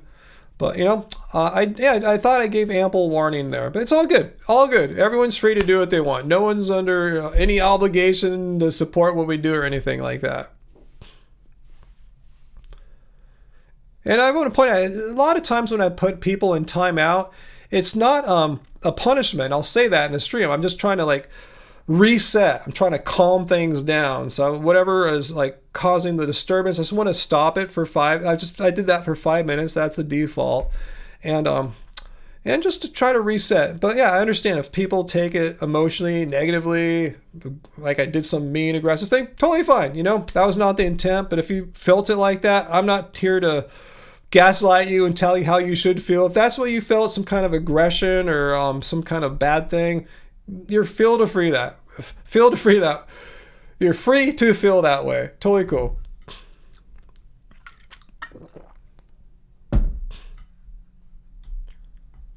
Well, I know you're raised Mormon, Milo. Yeah, I've had some Mormon friends growing up. Yeah, one of my best friends for many years was Mormon. I like playing basketball with the Mormons. I need to get back in that the little scene. There's if you're Mormon, you probably play basketball. That's one thing I like about them. Yeah, Sarah, I guess people have strong emotions with the timeout. And yeah, what can I say? I guess I'd probably feel a little weird too if someone timed me out. But I try to give people the respect that I think they deserve and let them know why they were timed out. Sometimes I'll say, I timed you out because you're a jerk and a-hole. I'll say that. And often I'll say, I'm not timing you out to punish you. I just want things to chill out for a second. But anyway, it's all good. Totally cool.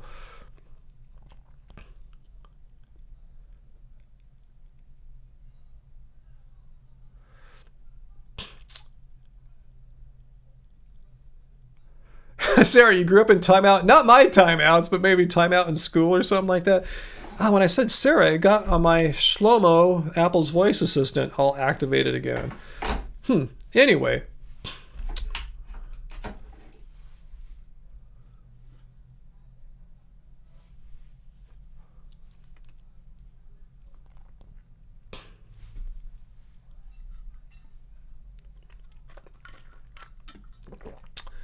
Let's see. Don't worry, be happy. Who's going to be the NBA champions this year? Will LeBron James leave the Lakers? I don't know. We'll see. I know the Lakers are making a strong play to keep him. They're even talking about drafting his son, Bronny, because LeBron has expressed his extreme desire to spend at least 1 year in the NBA playing on the same team with his son. We'll see if that happens. I don't know who's going to win the NBA finals. I think, though, if the Denver Nuggets win Game 7 this weekend against the Timberwolves, I think they'll probably be the champions. I think. I'll see. That would be my bet. But we'll see. I don't know. I'm not good at predicting things like that. Yeah, Move the Lion. Yeah, Six sounded like a passionate vegan. Yeah, nothing wrong with that. Most of us are just fine with different levels.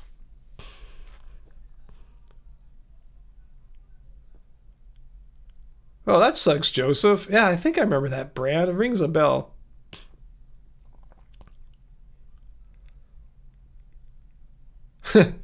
Sarah, lots of animals are saved due to the fact that animal products gross you out. That's a win. Lucy, you said your essay got flagged in high school for suggesting eating animal products is wrong. It got flagged? Like, what happened? Like, did you get in trouble? Did they make you rewrite it and change your position? I mean, they should allow you to argue an unpopular position, unpopular with the school, as long as you can defend it, you know, in a reasonable way. I mean, that's really what writing is all about. It's they're trying to teach you how to make arguments, how to take a position and defend the hell out of it. So if you could do that, yeah, why would there be anti-free expression? It's not like you're like arguing for like white supremacy or something crazy like that. You're just trying to say, hey, there's some moral issues involved with eating animal products, and here are some of them.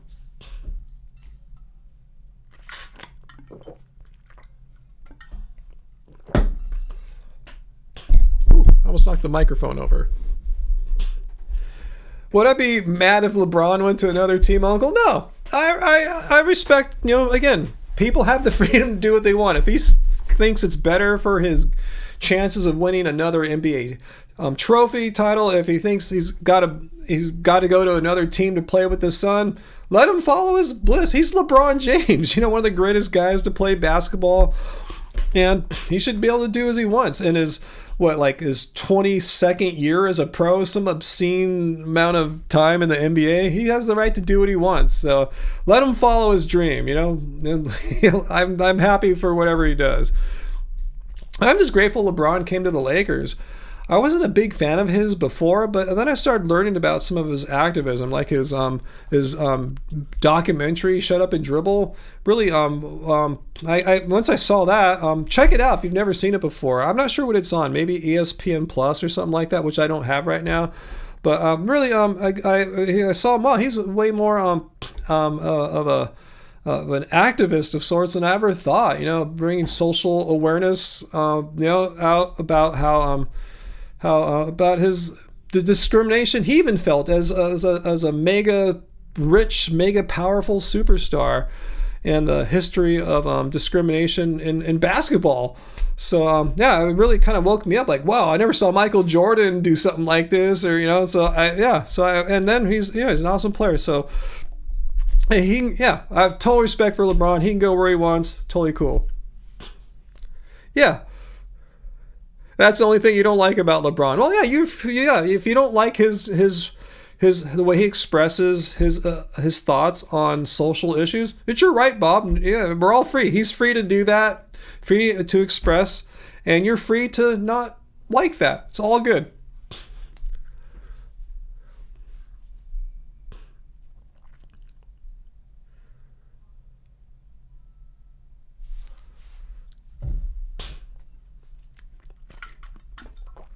What's that, Bob?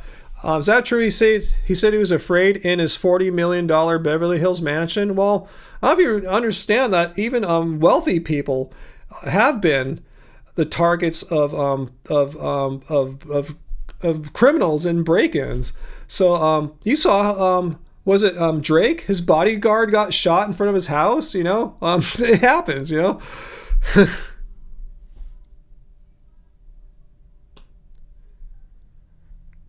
Oh, I know what you're talking about. Yeah, LeBron when he was defending China, like you know, such a lucrative market for NBA money.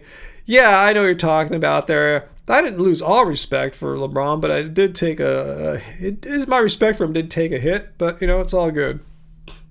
It's all good in my eyes. You know, it's just that didn't like destroy my whole perception of him.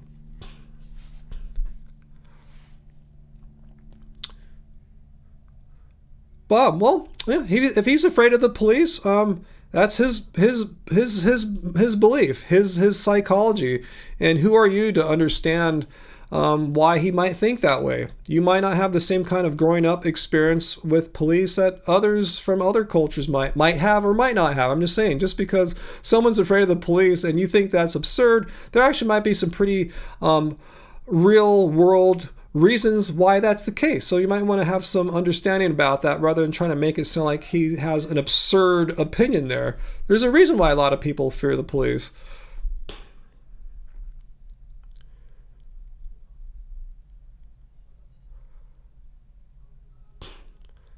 Like just not that like within the past month, the mayor of Los Angeles, her house got broken into by someone that wanted to attack her. I think she was gone at the time, but you know, it happens. Even rich, powerful people, someone as public figures, a mayor, can have their house broken into. Hell, you saw him. Nancy Pelosi's husband's attacker just got 30 years for that brutal attack that happened on, you know, very, some talking about wealthy. They probably make LeBron's wealth look, you know, pitifully low, you know. So rich people can get attacked, and they do.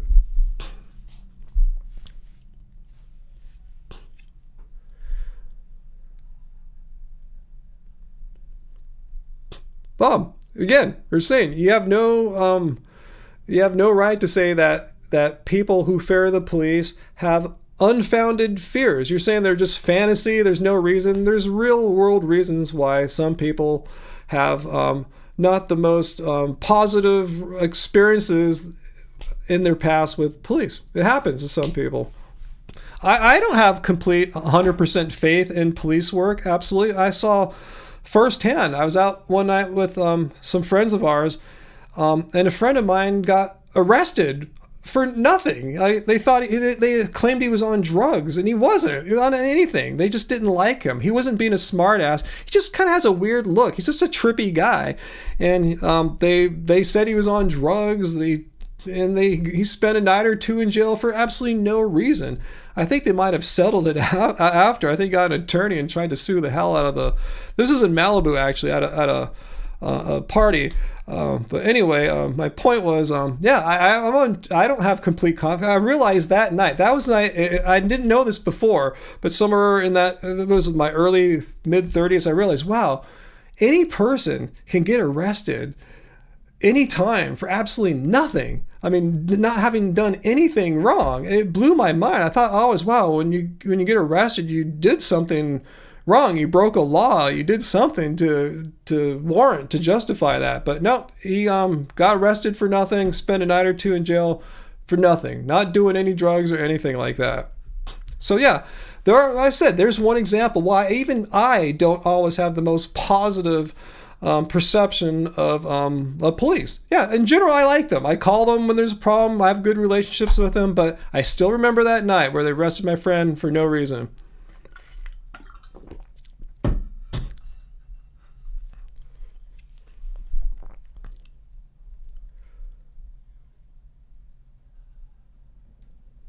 Yeah, Dr. Bear saying, I blocked Bob so I can't see his comments, but it sounds like he's being very insensitive. It's very understandable for someone to fear the police. Yeah, from what I saw, I was scared of the police for years. What was the arrest charge, AJ? This is a long time ago. This is like over 20 years ago.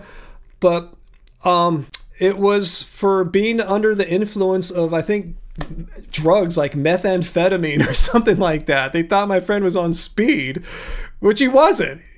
He was sober as anything. He's just has a kind of weird personality. But they saw him, they targeted him, and I almost went up to the police, and when I saw it going on, I said, he's not on anything. But that I didn't want them to like target me, like, oh, they're friends, let's get him too. I was scared. I was really didn't want to talk to the police because I saw how they were harassing my friend. I didn't have the courage to get involved because I could have spent the night in the Malibu Slammer too. Dr. Bear, I didn't swat at the bug to harm it. I swatted at that bug to encourage it to fly out of my face. But all that being said, yeah, Sarah's right. Bob has been pretty good tonight, actually, for the most part.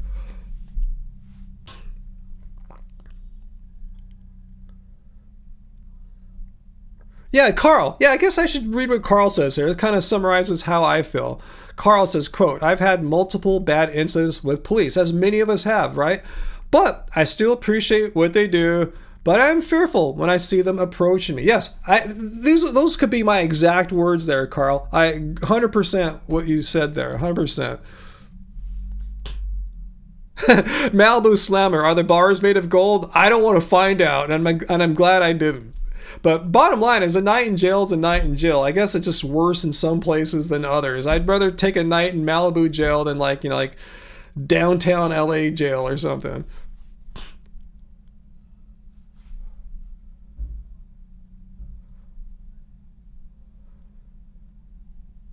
I got caught. Caught what? I didn't do anything.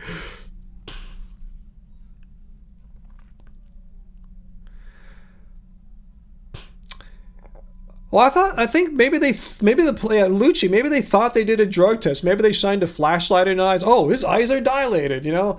But I remember when I was talking to him after, I remember he said he submitted to drug tests. He got independent ones to prove he was on any drugs. So I think they tried to sue the police, the Malibu police, for some kind of just unlawful arrest or whatever. I don't know what the terms were. I'm not an attorney. Yo, Johnny Bravo, you're back from California. I remember, last week, you were out in California doing some training. So you were back in Florida? Then it's really late for you. I hope you're not like horribly exhausted. I'm really tired. I got up early for me the past 2 mornings for various reasons. So I'm a little tired today. Bob, billions of murdered moths? No, I just swatted that moth. I don't even think I physically came into contact with that moth. Just kind of shoot it out of my screen. But yeah, maybe an anti-vegan will get a video of that. Look, played in slow motion. Look, Ryan is killing that moth. He's not vegan. Veganism debunked. Ryan scooted a moth away from his face. Anyway, feels weird being back home after military training. I can only imagine.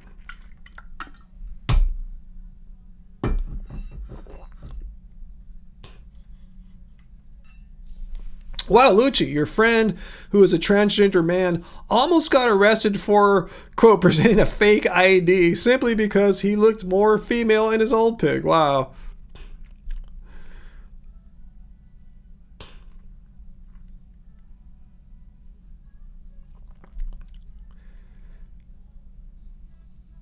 Naya, you've been drug tested at least 6 times by police or like work or something? That's a lot. Whatever. I'm curious. Why'd you have to get all these drug tests? Malibu jail law. Yeah, there's bad people in Malibu too. And before you get any fancy fantasies of this party, it wasn't at a house or a mansion or anything like that. It was actually, we were hanging out in like the hills, listening to some music. Some guys were doing, it was like an outdoor ambient music concert. And the reason why the cops came is they thought it was some kind of rave, you know, because that was really popular back then. They thought we were gonna be playing all this loud booming bass music all night. No, it was just some guys with synthesizers playing some low volume music, you know. But they thought it was a rave, so that's why they thought people were on drugs, and that's why they arrested my friend Dan. They go, this is a rave. Let's bust all the people on amphetamine and ecstasy and Molly and stuff. Nope. Anyway.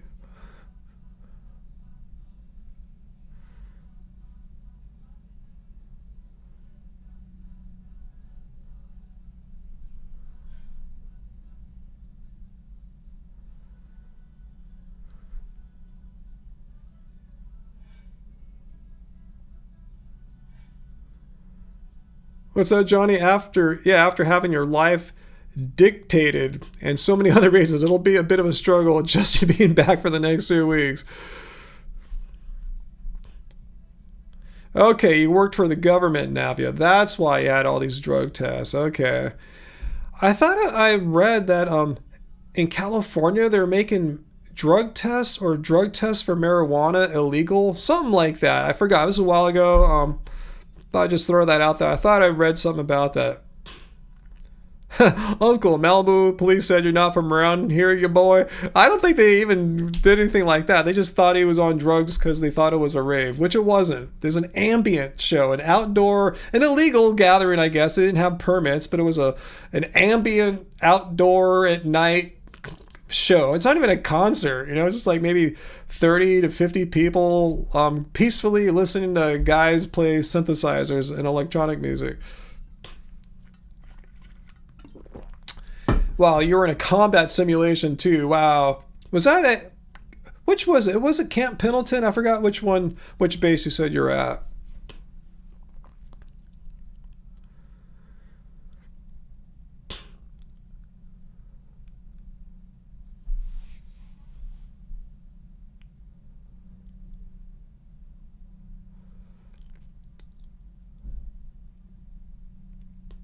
Well, yeah, marijuana now is a Schedule 3 drug, Lucy, so that's some progress. Hopefully people will stop going to prison for smoking a joint.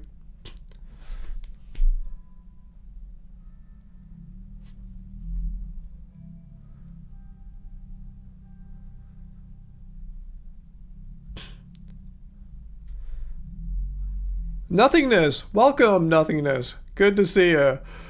Let's see, how long have we been on? Oh, exactly 2 hours. So yeah, it's 8 p.m. for me. I probably won't be on too much longer. Like I said, I'm pretty tired. I had to get up early for the past 2 mornings. So I didn't get as... And the 2 nights ago, the first night when I got up early, it was bookended by having some insomnia, going to sleep the night before, which I never have. I don't know what happened. So I really got maybe like 5 hours of sleep a couple nights ago. Carl, maybe the police were upset with Ryan because they thought he said it was an ambient party. No, they thought it was a rave. So that's why they just assumed people there would be doing rave drugs, which people were not doing. It'd be completely inappropriate to be listening to this like beatless, formless ambient music while on these like drugs that get you all amped up. That would just it'd be comical. It just doesn't make any sense. And people were not doing that. Not to say I can't vouch for everyone, but that's not the vibe there. I've been to raves where you think, yeah, pretty much 80% of the people are on something, but not at this Malibu party. Ooh, wow. Johnny, good point. I didn't think about that. I didn't realize that, yeah, the military has its own laws. So marijuana would still be illegal for military members. Well, like, how so, Johnny? That's interesting. Like, it could... I can imagine possession would be a problem, but like say you smoked it like on like on a day off or something, not on the base. Do they test you, and would you get in trouble if they did that? Just let me know. I'm just kind of curious, like how that would work out. An ambient rave, huh, Navia? That's something to think about. That's a head scratcher right there, huh? Oh, thanks, Nothingness, for the super chat tip there. Thank you. Thank you. Thank you so much. So kind of you guys. Dr. Bear says, thanks for the live stream. Thank you for defending me when someone accused you of not being vegan. You know I got your back, Dr. Bear. You're very welcome. And you know I'm very not into like, harassment of other vegans for not being vegan enough or whatever like that, so I just have a very low tolerance for that, so if people think that's something that they need to do as a vegan, and some people do, some people feel the need to question the veganism of other vegans. Well, do that, but not here. You can do it on your own social media, do it in real life, but this is not the place for that.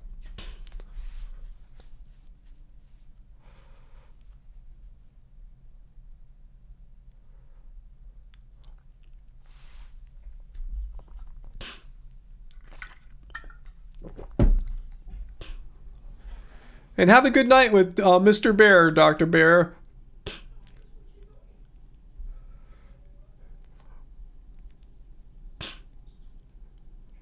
All right, now Bob is a pharmaceutical or expert. Bob's saying marijuana is addicting. It does cause intoxication. First of all, it's not addicting. I guess you could get psychologically addicted to cannabis, but there's no physical addiction component. Meaning, the proof in that is, don't believe me, if you're physically addicted to something, means there's withdrawal symptoms. Meaning, if you stop, you'll have the same kinds of or similar kinds of negative reactions that you have, say, if you were to quit alcohol or opiates or what have you. There's nothing like that with marijuana. Heidi, thank you so much for the $10 super chat tip there. Heidi, thank you, Heidi. Nothingness and Dr. Bear. And AJ and Peter from earlier on for your super chat tips. Much, much appreciated, guys. Really, now that I lost 6, he's bailed on me tonight. So thank you, guys.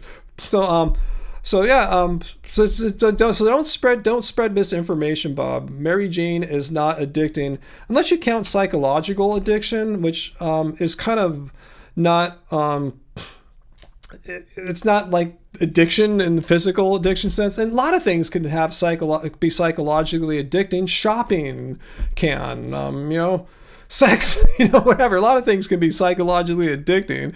So that in itself isn't necessarily a reason to make it illegal. But definitely alcohol is a physically addictive substance, and it intoxicates. And marijuana intoxicates in a different way. I've never been so high on a joint or whatever that I couldn't like function or, like that. But yeah, I've been drunk a few times where, yeah, couldn't, definitely don't put me behind the wheel of anything. Thanks for the tip.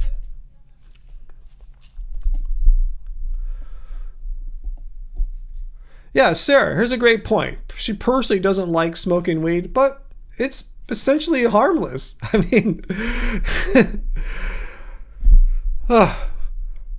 but yeah, if you don't like marijuana, Bob, just don't smoke it. Seriously, you can be against it, just don't smoke it. But anything you're saying here about why you dislike marijuana, alcohol's worse. If you're talking about addiction, alcohol is physically addicting. If you're talking about intoxication, you can get way more intoxicated from alcohol. You could die. The amount of alcohol it takes to kill a human isn't actually that great. That's why you have alcohol poisoning and alcohol deaths. You cannot die from marijuana. You would literally I've read this, you'd have to smoke an amount that's impossible. Like, it just couldn't happen. It's just physically impossible to get a lethal dose of marijuana, but people die every day from alcohol intoxication.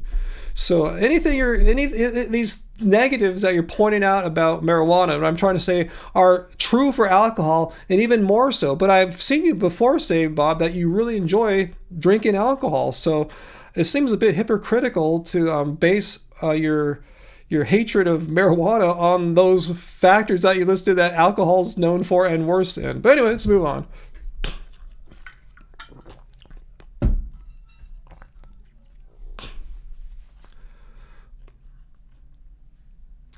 Uncle, yeah, smoking weed probably is better for you than alcohol because you can't get physically addicted. It doesn't destroy your liver. That doesn't say it's perfectly healthy for you. I mean, I don't think any doctor would say, yeah, it's without any consequences or anything like that. But yeah, I'm not here to say But yeah, you said alcohol is bad as well. You agree with that, Bob? But I've heard you praise alcohol, like you personally think it's great for you to do. But weed, no. I mean, yeah, but you have the freedom to do that, Bob. If you, like I said, if you don't like weed, just don't smoke it. No one's forcing you, and I respect you for not smoking weed. Totally cool.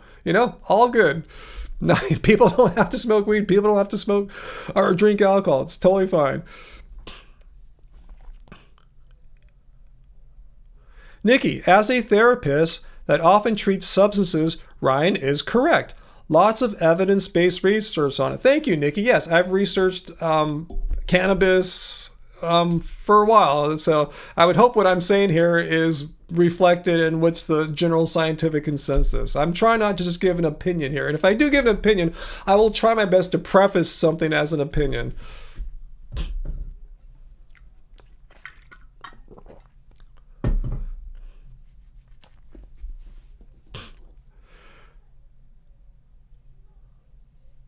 Sarah says, Bob, I'm from Northern Cal. Weed and weed culture is not new. Yeah, the areas that you growing up in, yeah. Yeah. If you want to talk about weed culture, yeah, come to Northern California.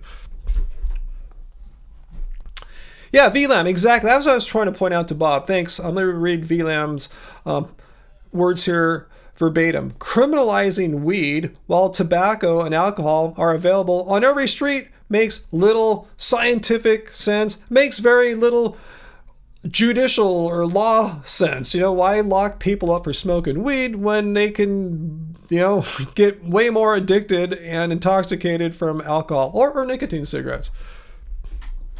Nav needs to get a bowl. Be right back. Oh, AJ, you got a contact high 2 nights ago while sitting outside. Pot is way stronger now.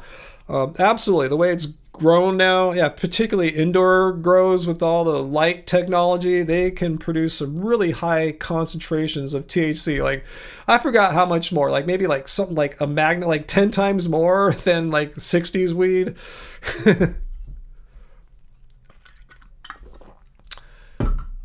Yeah, weed pot, whatever, cannabis isn't for everyone. And if it brings out things in you that you don't like, if it makes you react negatively, if you're concerned about potentials of some health complications from it, yeah, then don't do it. I'm not saying everyone should do it. I'm just saying I don't understand why some argue that you should go to jail for that. It should be illegal. Well, alcohol and tobacco, which do these horrible things to you, they could kill you. They can give you all sorts of health issues. Those are legal. Like, because if that was the morality that made something legal or illegal, that it was harmful for you, well, those should be illegal too. Uncle, in the past, it used to be $10 an ounce. That was a lid, huh? That they kind of measured it by the lid of a jar container or something like that. What's that, Bob? That's not true. You can have a cig or a couple of drinks without being impaired. I mean, you could, but if you give me a couple drinks, I'm passed out almost because I hardly ever drink. So, it depends. I mean, I feel alcohol when I have it. Maybe you have a what's that? You become desensitized from having more often or something like that. But blood alcohol content is blood alcohol content, and that's what legally defines impairment as far as if you're on the streets driving a car. But everyone's different. Some people smoke weed and don't really feel much, and they're not impaired. So the point is, Bob, both weed and alcohol can cause impairment, and it doesn't take much of either to feel some of the effects. Yeah, tolerance. You have tolerance, Bob, but it doesn't mean your blood alcohol content is any lower. Tolerance is a psychological phenomenon. Blood alcohol content is an objective bodily phenomenon, which gets measured and could put you in jail if you have too high of a blood alcohol content. Carl, you tend to be libertarian when it comes to these things, but you were shocked at how bad alcoholism is in Mongolia. When you visited, oh my God, it's the main reason their life expectancy is in the 40s. Yeah, some peoples and cultures, I don't know if there's some genetics involved, don't deal with alcohol all that well. I think something similar has happened with like Native Americans. They have lower tolerances. I don't know, something like that. I think the incidence of alcoholism is greater amongst like Native Americans on reservations than other populations.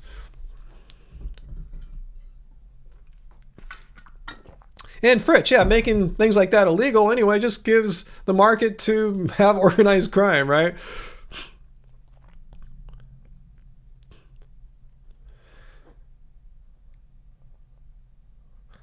Uncle, do the police have a quantitative test for pot now? As AJ points out, yeah, in the states where it's legalized, you just can't be carrying like a truckload of it. You can have a certain amount for personal use. I forgot what that is. I think it's like an ounce, whatever. I remember when I read it, I'm never going to carry that much on me. But anyway, my point is, as far as like testing how potent it is, no, I don't think the science, as far as what the police have, is caught up to that. I don't think the police say, hey, this is too potent for you to be smoking or carrying or something like that.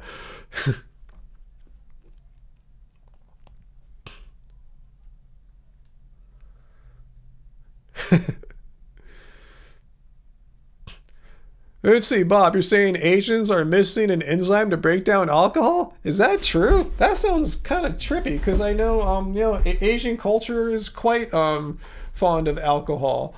Let's see. Asians, I'm going to look that up. Asians missing enzyme break down alcohol. Let's see if Bob's saying here is true. Okay, let's see. So according to the first thing I found here, University of Melbourne, okay, not all, more than 1 in 3 people with East Asian heritage, that would be Chinese, Japanese, and Korean, experience facial flushing when drinking beer, wine, or spirits. In Asian population, it's due to an inherited deficiency in one of the enzymes involved in the breakdown of alcohol.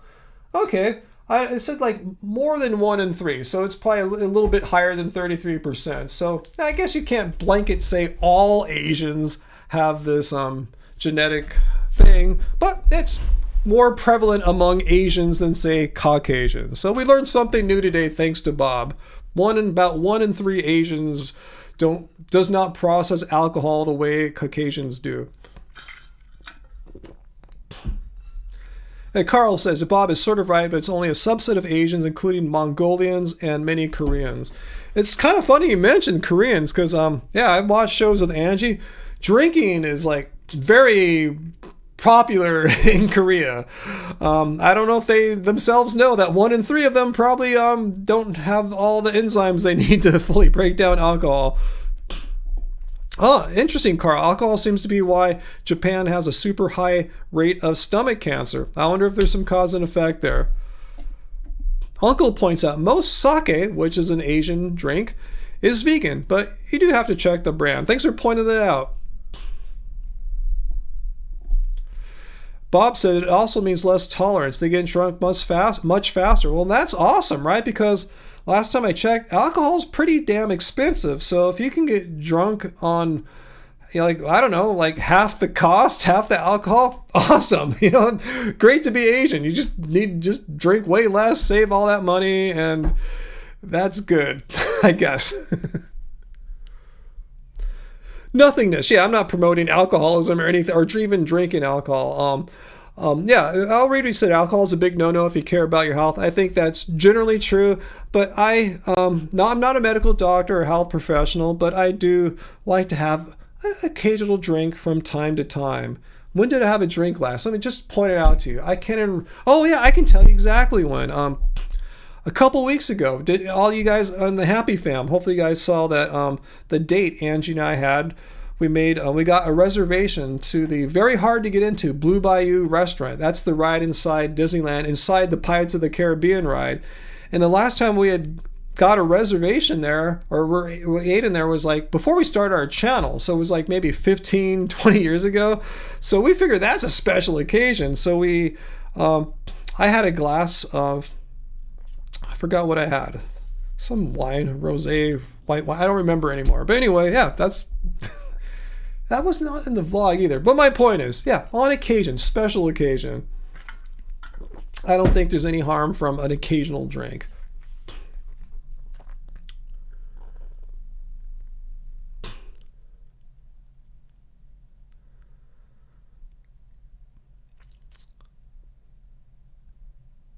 Let's see. Carl, the first question your cardiologist always asks you is about alcohol. It's bad if you have heart disease.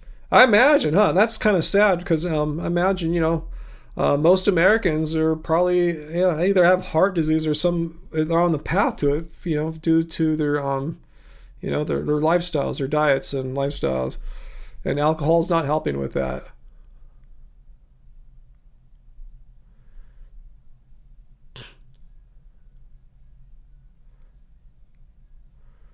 Power rank vegan musical artist, T. Jones? I don't know enough vegan musical artists to give you any. Like Moby, Love Spirals, done,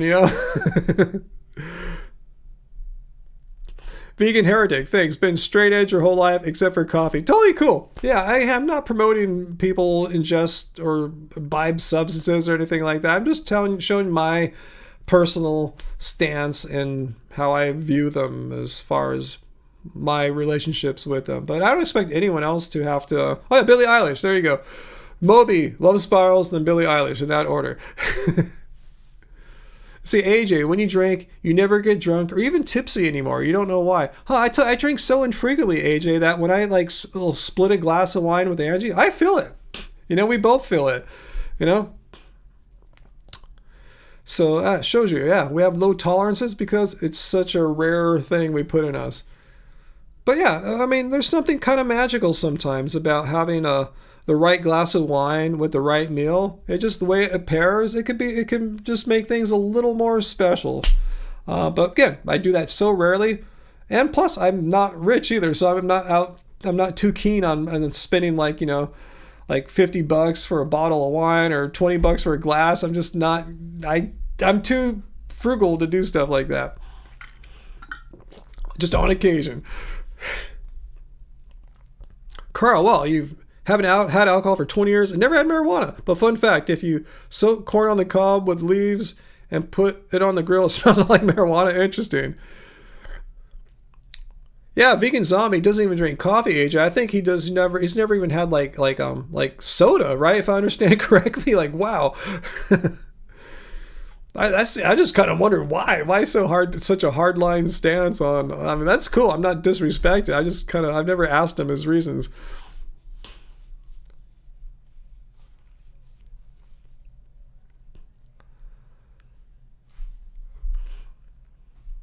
Oh, AJ, you saw that blue drink we had at the Star Wars bar.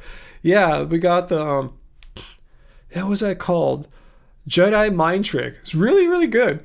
Yeah, that there's a what's that called? Oga's Cantina in Star. What's that called? Star Wars Land. What's that called again? Galaxy's Edge, something like that.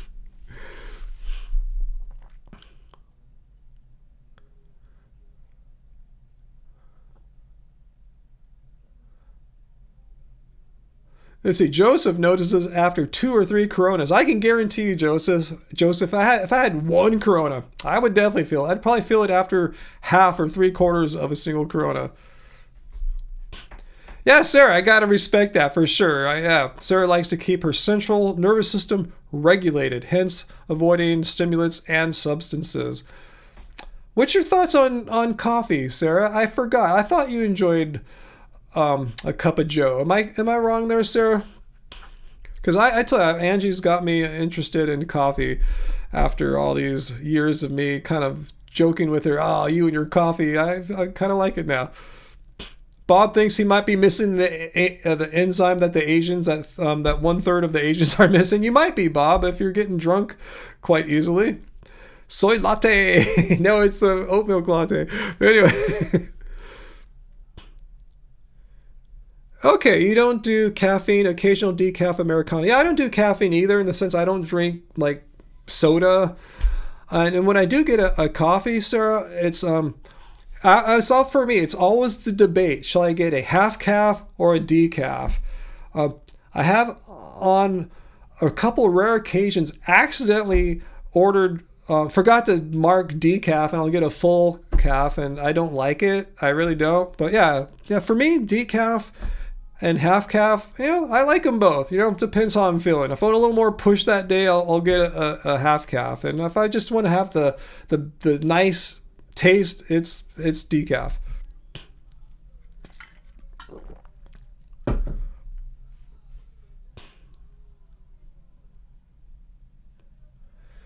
Let's see. AJ, you can't drink more than a half a cup of coffee most days. Yeah, see, if you had a half cup, then you could drink a full cup of it. Emily, it's getting late here. Me and my dogs are going to bed. Oh, enjoy. Enjoy. Thanks, Emily, and have a nice night with the dogs. See, Mytholeon, yeah, caffeine withdrawal headaches are the worst. I don't want to experience that. I hope I never have a caffeine headache or caffeine withdrawal. I should just not have coffee for a week and see if I have some kind of physical dependency of some kind. I hope not. I hope my half calves aren't getting me hooked or something like that.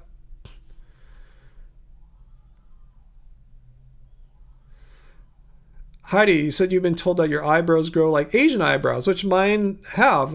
Maybe the Finnish in you. Yeah, maybe, huh? Yeah, it's my Asian brows that VD had a whole attack video on how I'm going bald and how my Asian brows she didn't know they're Asian style brows, but they are, and thought I'm losing my eyebrows because I'm vegan.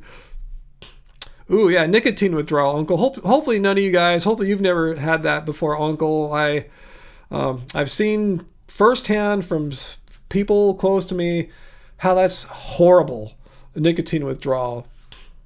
So horrible, most people can't do it. It's really tough.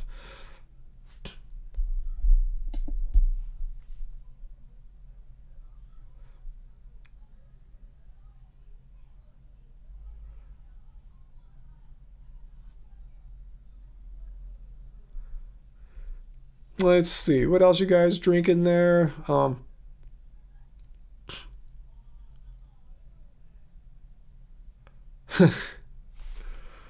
I know someone that throws up if they don't have coffee. That to me sounds like someone that probably needs to quit coffee. That sounds like they're physically dependent. They're having some kind of withdrawal symptom. Like today, for instance, after I got back from the gym, the sun finally came out. Like yesterday, sun didn't come out at all. One of the rare days where the overcast was so thick. And you would love it, Sarah. You should get down here this time of year, man. The May gray, June gloom is thick, man. I tell you, the sun didn't come out at all yesterday, Sarah. I thought about you. But yeah, today, it finally came out like at 1 or so. So I told him, just kind of late. Let's walk down and we'll split a half calf together. That's what we had. So I had like a quarter calf or something like that because we split the half calf. Ooh, Nothingness just gifted 1 membership.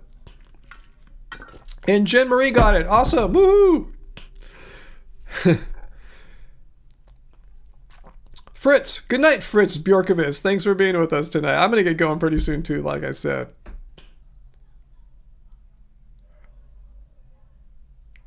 Jaden says, confession, I'm someone you might see rocking a caffeine over everything t-shirt. Awesome. Yeah, Uncle, it's been like May gray, like all May basically, except for a couple days. And yeah, it's going to be May gray for pretty much the next week too. Yeah, it's been a weird year. I mean, past 2 years have been really cool for us, which is strange because it was so hot for so long in California.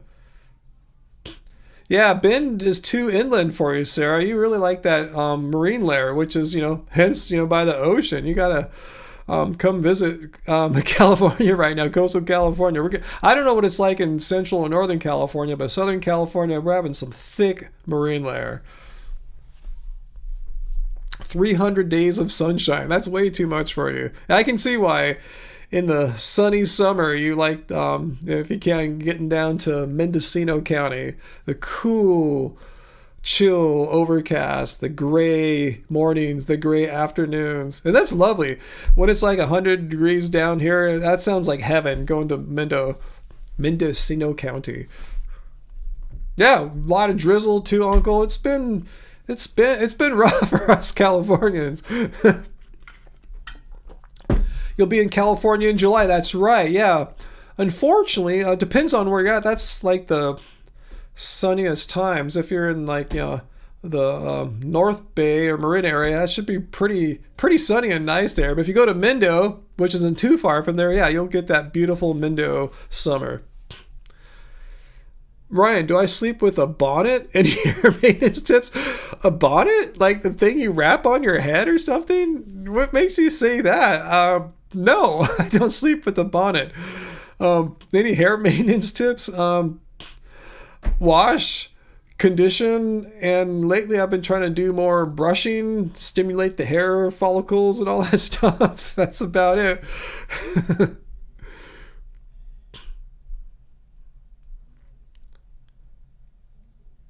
Oh, Mendo's crowded in the summer?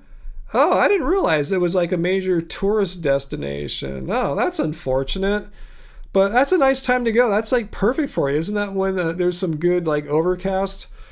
Well, isn't Mendo usually kind of overcast like summer? Yeah, summer. Isn't that the time it's usually overcast? Kind of like San Francisco in the summertime, like, the Sunset District. Wash, condition, repeat. I just tried to do that once. If you have to do that twice, then your hair is really dirty.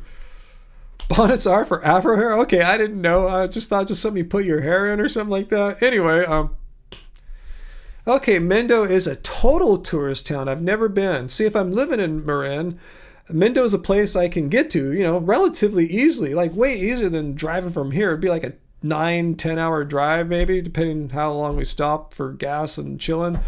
Yeah, Mendo, just a few hours or something like that. I definitely want to go to Mendocino. So you go there in April and October. Yeah, October, I tell you, that's my favorite month, hands down. Little tip here, if you guys are ever going to vacation in California and don't want a bunch of tourists, October. It's the best weather, pretty much up and down the state. Least foggy, the sunniest. You still have a lot of summer weather. And the tourists have gone way, they're not here as much. I mean, there's some, of course, but it's not like it is in, say, like September or July or August. So yeah, September, my favorite month. hands down. Okay, so Mendo, about 2 hours 45 minutes from Fairfax. See, that's not a horrible drive compared to like 10 to 12 hours.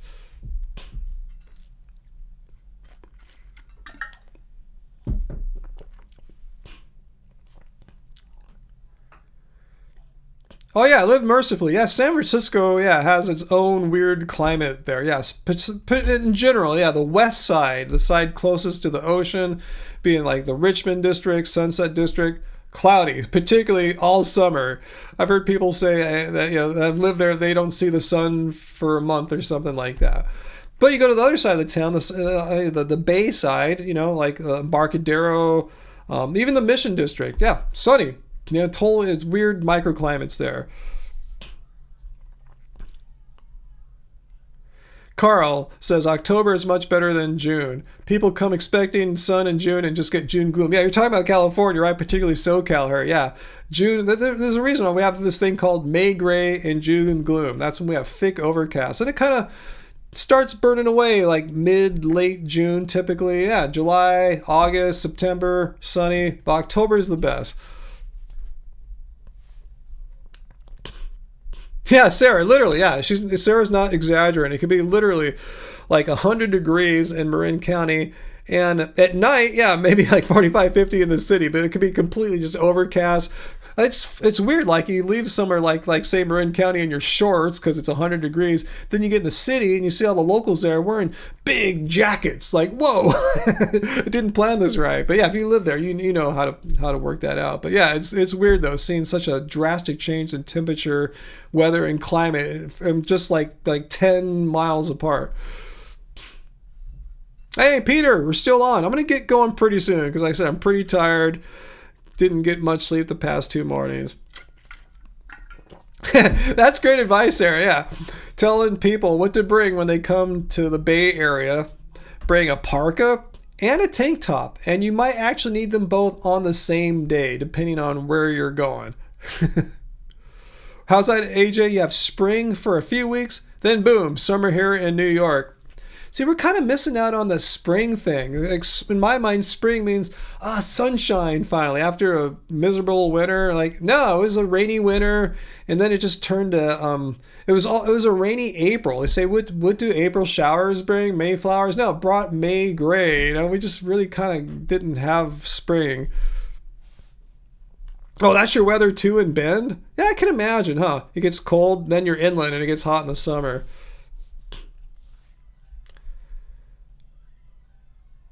Oh, that was AJ talking to Sarah. Your outdoor pool at your health club just opened? Wow, that'll be nice. Maybe not right now, huh? But like soon? Robert, oh, do I like Senna Vegan? Yeah, they're like a local, I don't, maybe chain's the wrong word, but they're a pop-up and they have a few locations. Fortunately, Long Beach has one now in like this collective kitchen place. Anyway, yeah, my favorite thing there, Robert, at Senna Vegan is I forgot the name of it, but they have burritos with like fake meat, like carne asada or whatever. I forget what they are. We just get the simple one, like beans and rice, maybe pay an extra buck for avocado since we're not getting the fancy meats. That's my favorite. We just like simple food. I don't really need the fake meat thing. I mean, if you like that, get it. But you're asking my preference. Yes, it's their most simple vegan burrito. All their stuff there is vegan. Hence the name Senna Vegan. Jaden, I'm jealous. Vancouver, British Columbia has been nice the past 3-4 weeks. Yeah, we've had pretty just constant overcast the past 3-4 weeks. Cool. I'm glad you like that tip there. Fake meat. Oh boy, don't tell VD. Well, you could tell her because I don't eat the fake meat there. I always get the simple, non-fake meat Senna Vegan. Damn, it sounds really good right now, except it's kind of a not so great part of town. I don't really like to go there at nighttime, so I won't get any tonight.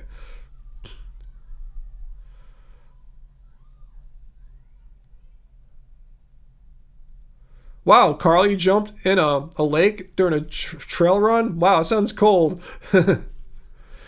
Maybe in the summertime, but yeah, in spring, I bet it's pretty cold. Oh, I see what you're saying. Just the fact that they have fake meat there. a leader to think that all vegans crave meat. Well, maybe some vegans crave meat, and maybe some vegans just because it's called like vegan carne asada doesn't mean it tastes like real meat carne asada. They just season it the same way. Remember, a lot of the flavors that people associate with meats really come from the plants that are, ooh, someone just bought an ebook right now. If you're watching, Heidi, you're here, Heidi, right? Thanks for buying one of our ebooks here. I can't see which one, but thank you so much, Heidi, for getting a Happy Healthy Vegan cookbook, an ebook version, which you get instantly, instant download. Bob says it's okay for vegans to crave meat.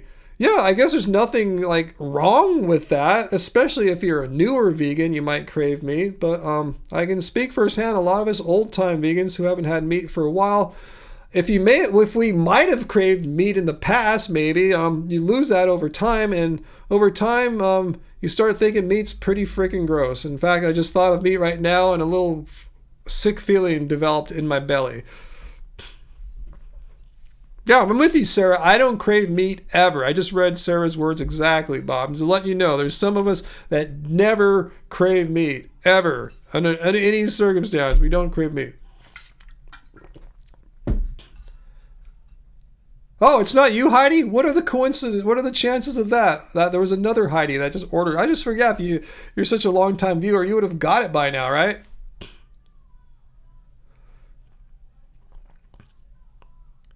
Yeah, Jen, along with me and Sarah, don't crave meat.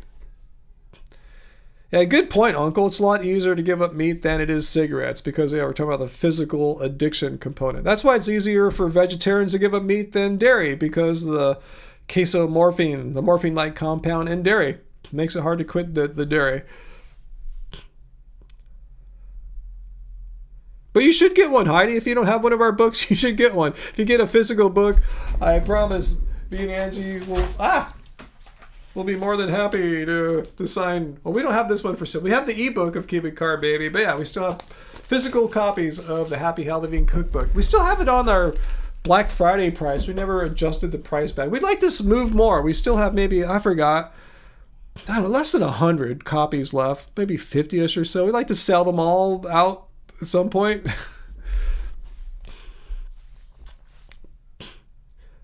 That's what I get for ordering so many when we got them pressed up. But it's kind of a two-edged sword. If you run out, then you got to do a second pressing. That costs a lot of money. So I just wanted to get a lot at one time, so there may not ever be a second pressing. It's hard to decide what's right. I guess if I were a better business person, I'd run some spreadsheets, run some scenarios, and figure out what's the best way to do it. But that's not me.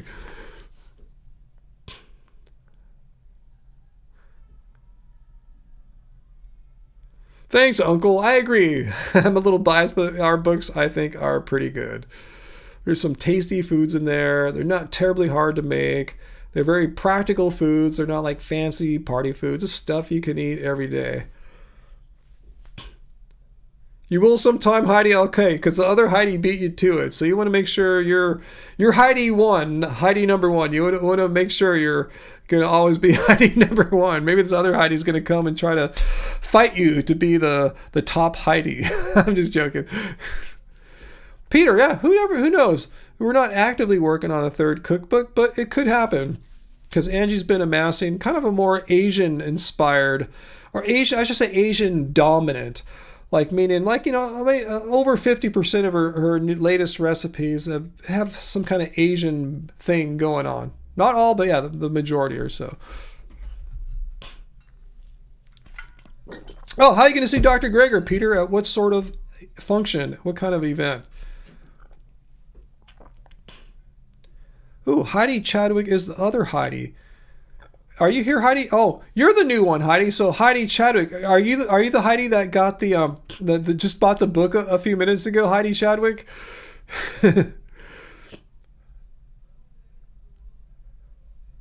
You probably answered that earlier. I'm scrolling to see if I see your answer there. I don't see it, but let me know if that was you, Heidi. Heidi Chadwick. Yeah, but I agree with Sarah. The more Heidis, the better. And that was you, Heidi Chadwick. Awesome. Well, thank you. Thanks for being a channel member and getting what I think is the best of our two books, the Happy Healthy Vegan Cookbook. You need them, Bob. You should be part of the club of the Happy Healthy Vegan Cookbooks. I really think unless you're doing some kind of weird what were you doing before? Some low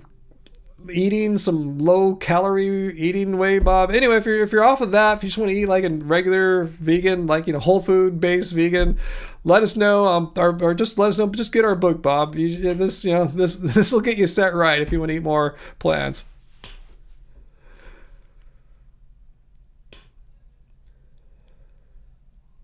All right, any quick last minute questions? Your cult leader is feeling his hunger. He's feeling his tiredness from not getting great sleep because, vegans are debunked. We can't sleep right. Though, I want to hear, Bob, what was causing your problem, Bob? I'll stop to hear, Bob. What caused your problem when you were trying to undereat and caloric deficit was your thing you were trying? And you said you weren't feeling that good, which is not a big surprise. So what was going on?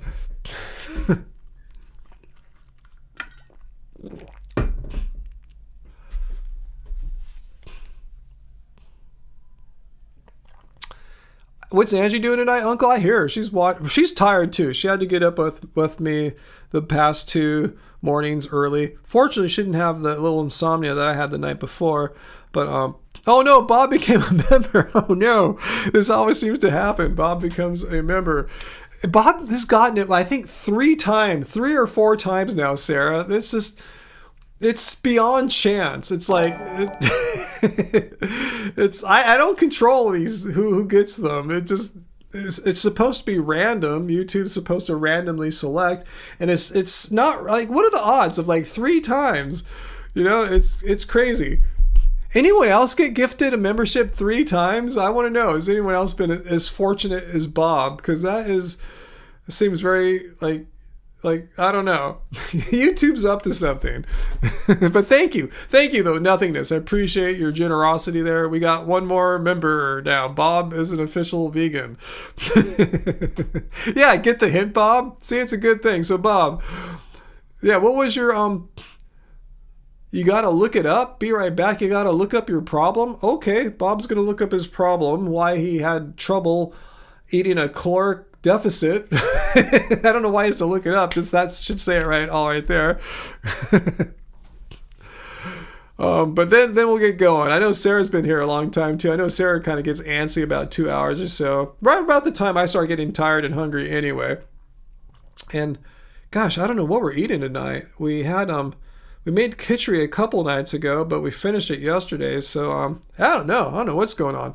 Oh, Bob had a weird, yeah, I kind of remember that, Sarah. That's ringing a bell now. He had some kind of weird taste in his mouth.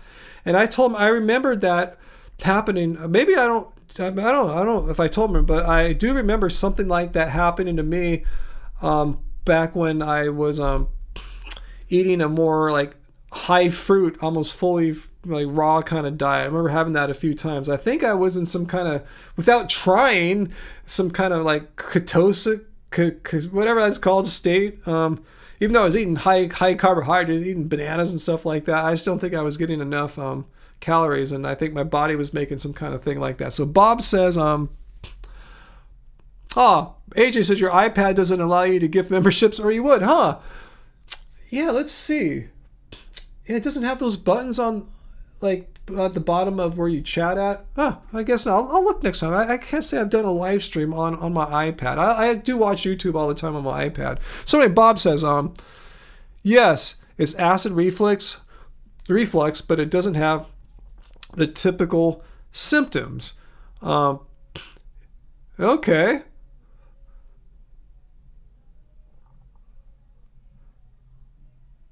Okay, those are good tips. I don't know about sleeping on one side versus the other, Bob, but yeah, for acid reflux, the little bit I know about it, because I know people that have acid reflux, and not eating right before bed is a biggie. Certain foods trigger it too, could be like spicy foods, but eating before bed is problematic.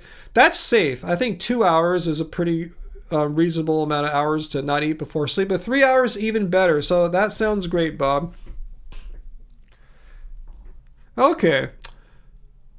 Yeah, AJ sees no buttons for gifting on the YouTube iPad app. Oh, it's interesting. I never noticed that before. I'll take a look next time. I believe you. I just never noticed the lack of buttons on the iPad. But That said, you know, I actually don't watch live streams too often on my iPad. I'm just watching just regular on-demand YouTube videos. Bob, not giving up on your spicy foods? Yeah, I mean, you just got to wait out. If you found a solution that works for you, Bob, if you can eat your spicy foods, but just not eat at least 3 hours before bed, you found it. So that sounds cool. All right, guys. Cult leaders got to go. Cult leaders got to start thinking about dinner, hanging out with my wife, and she's probably tired. She like started like falling asleep out on the couch before I came in, because I told her we need to get to sleep early tonight. Try to get some hardcore sleep. So let's see. Sarah leaves her left saying where she sees the donation. Under the $sign, there's a place to gift memberships on her laptop. Yeah, which is probably, oh, you know what?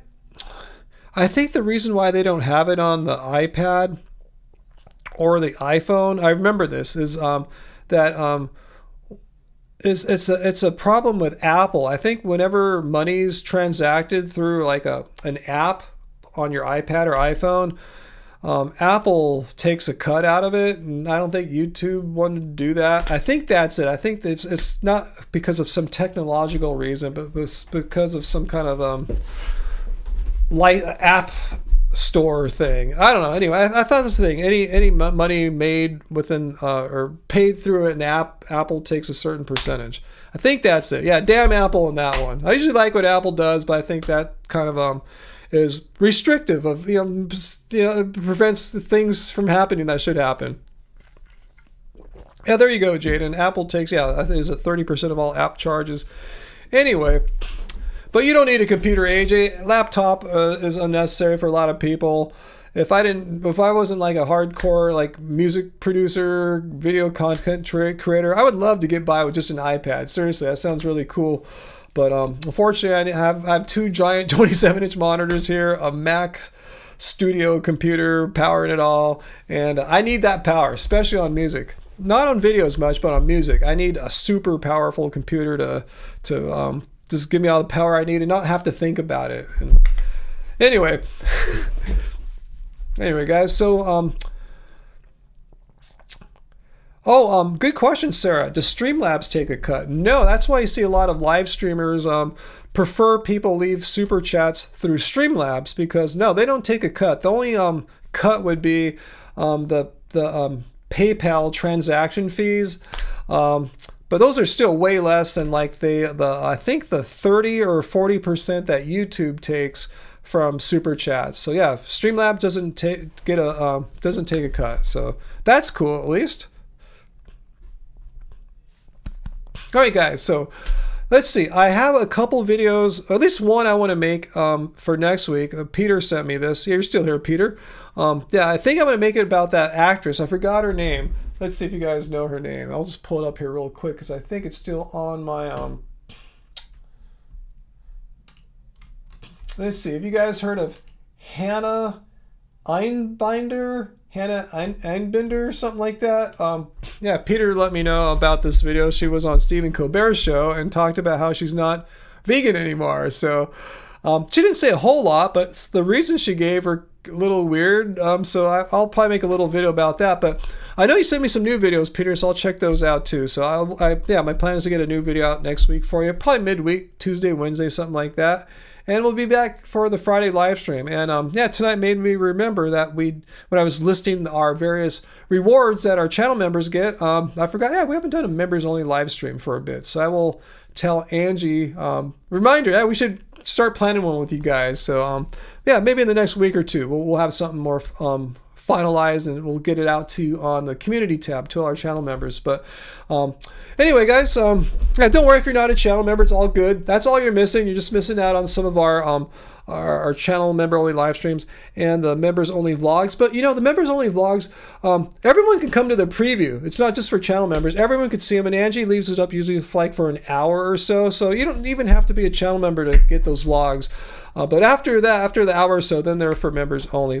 She doesn't want people like VD bothering watching and making stupid videos about are going out or something like that. So anyway, guys, I want to say once again, thank you for spending your Friday or Saturday, depending where you're at in the world, like VLAM and others. Thank you for spending your time here with us on the live streams and just your time enjoying our content. And we appreciate your positivity, and we just appreciate you being you guys, and that I'm glad you found us and we found you. I want to thank Uncle and Peter in and out, but thank you guys for moderating. Pretty chill night again, except for that one little incident. It wasn't even that bad. Where I had to put someone in timeout and they got mad at me. But other than that, it's all good.